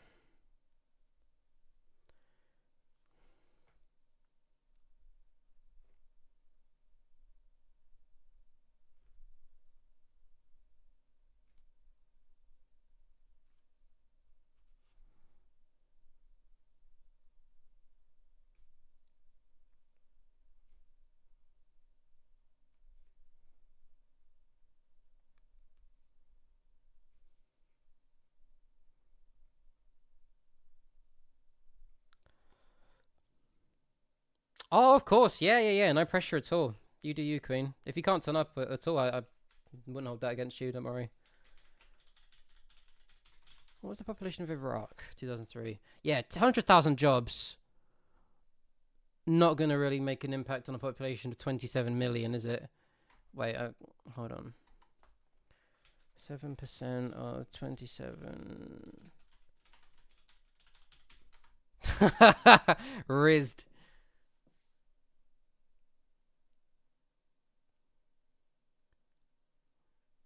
I'm gonna have to change underwear after that one, Sarah. That was good.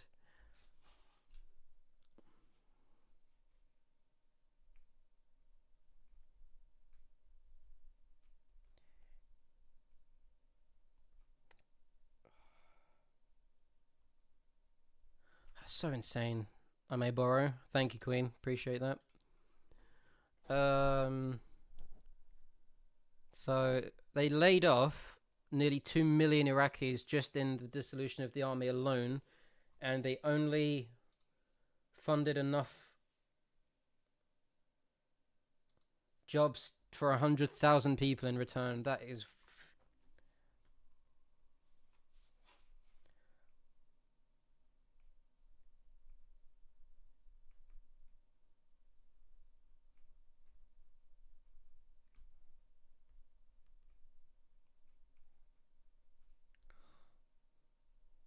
That's not going to work out for you, is it?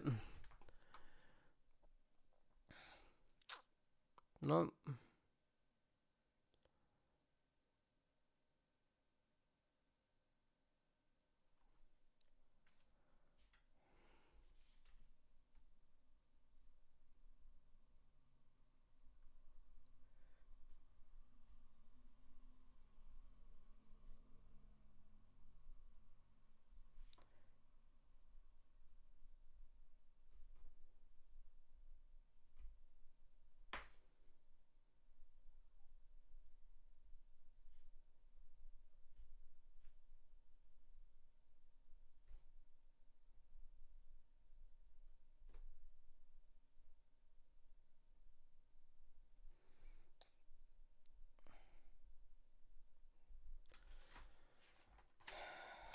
Nearly done, nearly done, nearly done.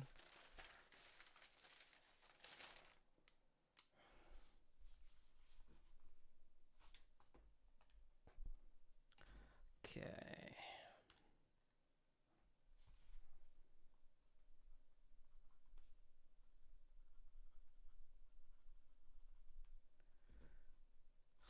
This article, I'm just gonna finish it.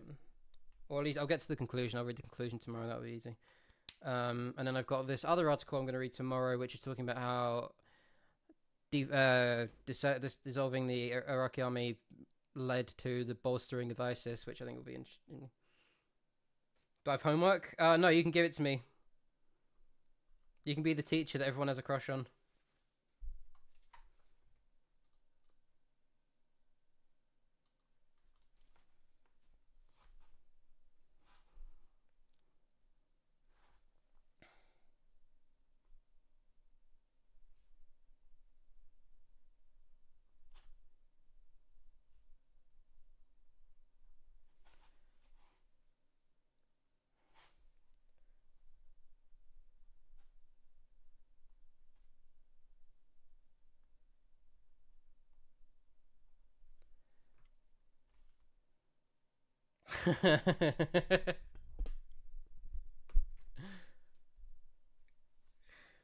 You know, it's worth a try. Can't blame the guy for trying, right?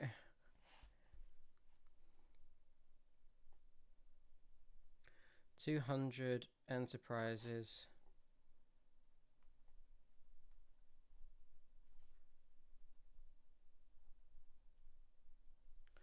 Enterprises.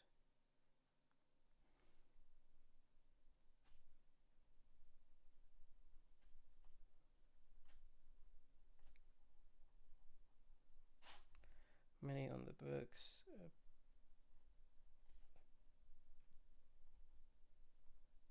Appeared profitable.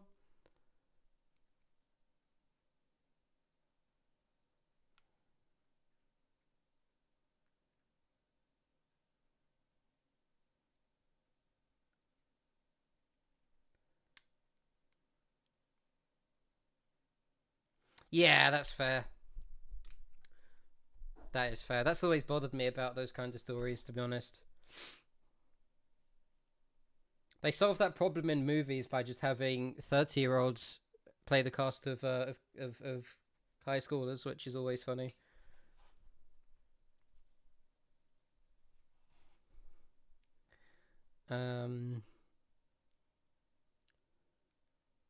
What was that movie? Was it Spider-Man 2? Where the bully was like 37 years old or something in real life and he looked like 8 feet tall? That shit was so funny. Even at the time as a kid, I was like, dude, what the fuck? Paid profitable.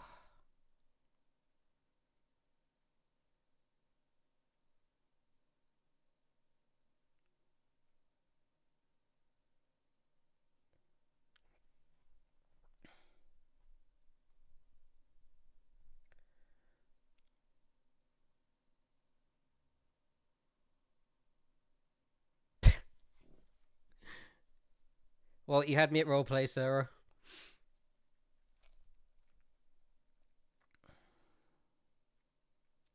So it's these slash and inch.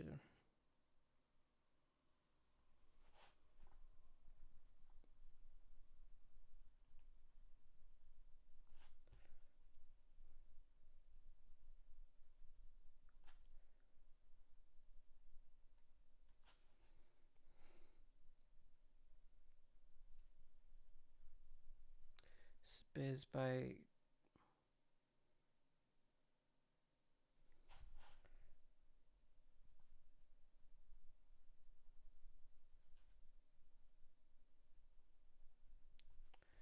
cancelling debts.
No single in.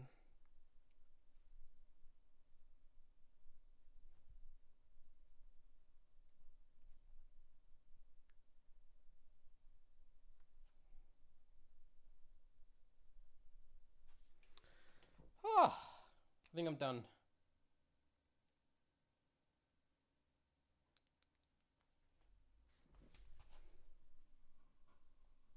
One more bit.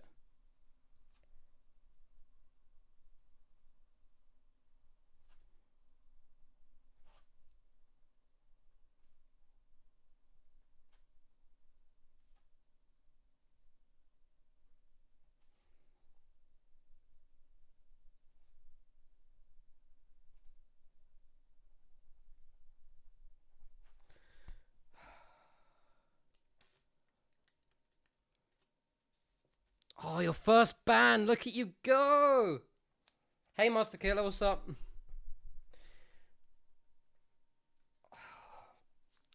Just got done reading about 6 hours of material on the Iraq War.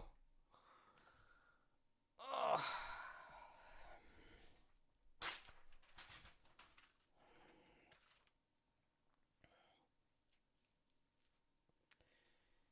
"4:14 a.m. Hell yeah, dude. Did you find me just browsing on Twitch, or? It has been. It has been. Really enjoying studying this stuff at the moment. So I'm going to keep on doing that. I'm about to head to sleep now because it's very, well, it's early at this point. But if you want to hit me up with a follow, I'll be streaming again tomorrow. Probably for many, many hours again. I think I streamed for like 9 hours today.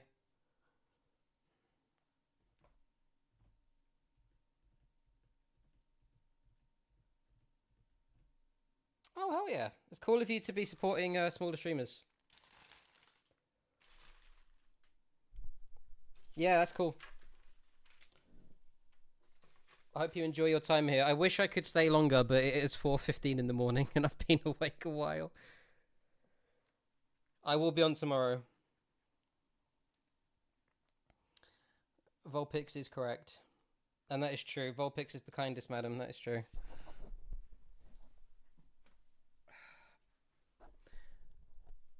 But thank you very much for the company to my favourite moderator. I really appreciated it. Keeping me sane while I'm just dredging through all this insane politicky stuff.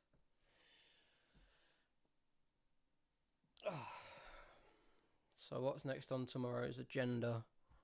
Got this article to read. Got to do this conclusion as well. Very short though. This article, very short. And then... oh, here we go.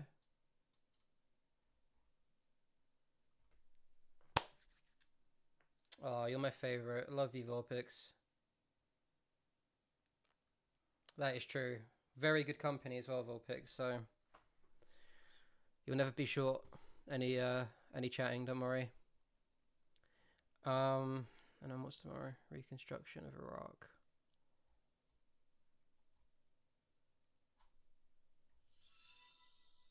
Hey, thanks for the follow. Appreciated. Awesome. With that, I think I'm going to head off. Infrastructure of Iraq. When does it? Sorry, I'm just curious. So curious. When does this go on from March 2003? Awesome. Okay. I'll be back tomorrow. Thank you for the company, Volpix. Good to meet you, Master Killer. I'll see you tomorrow. Have a great night, you two.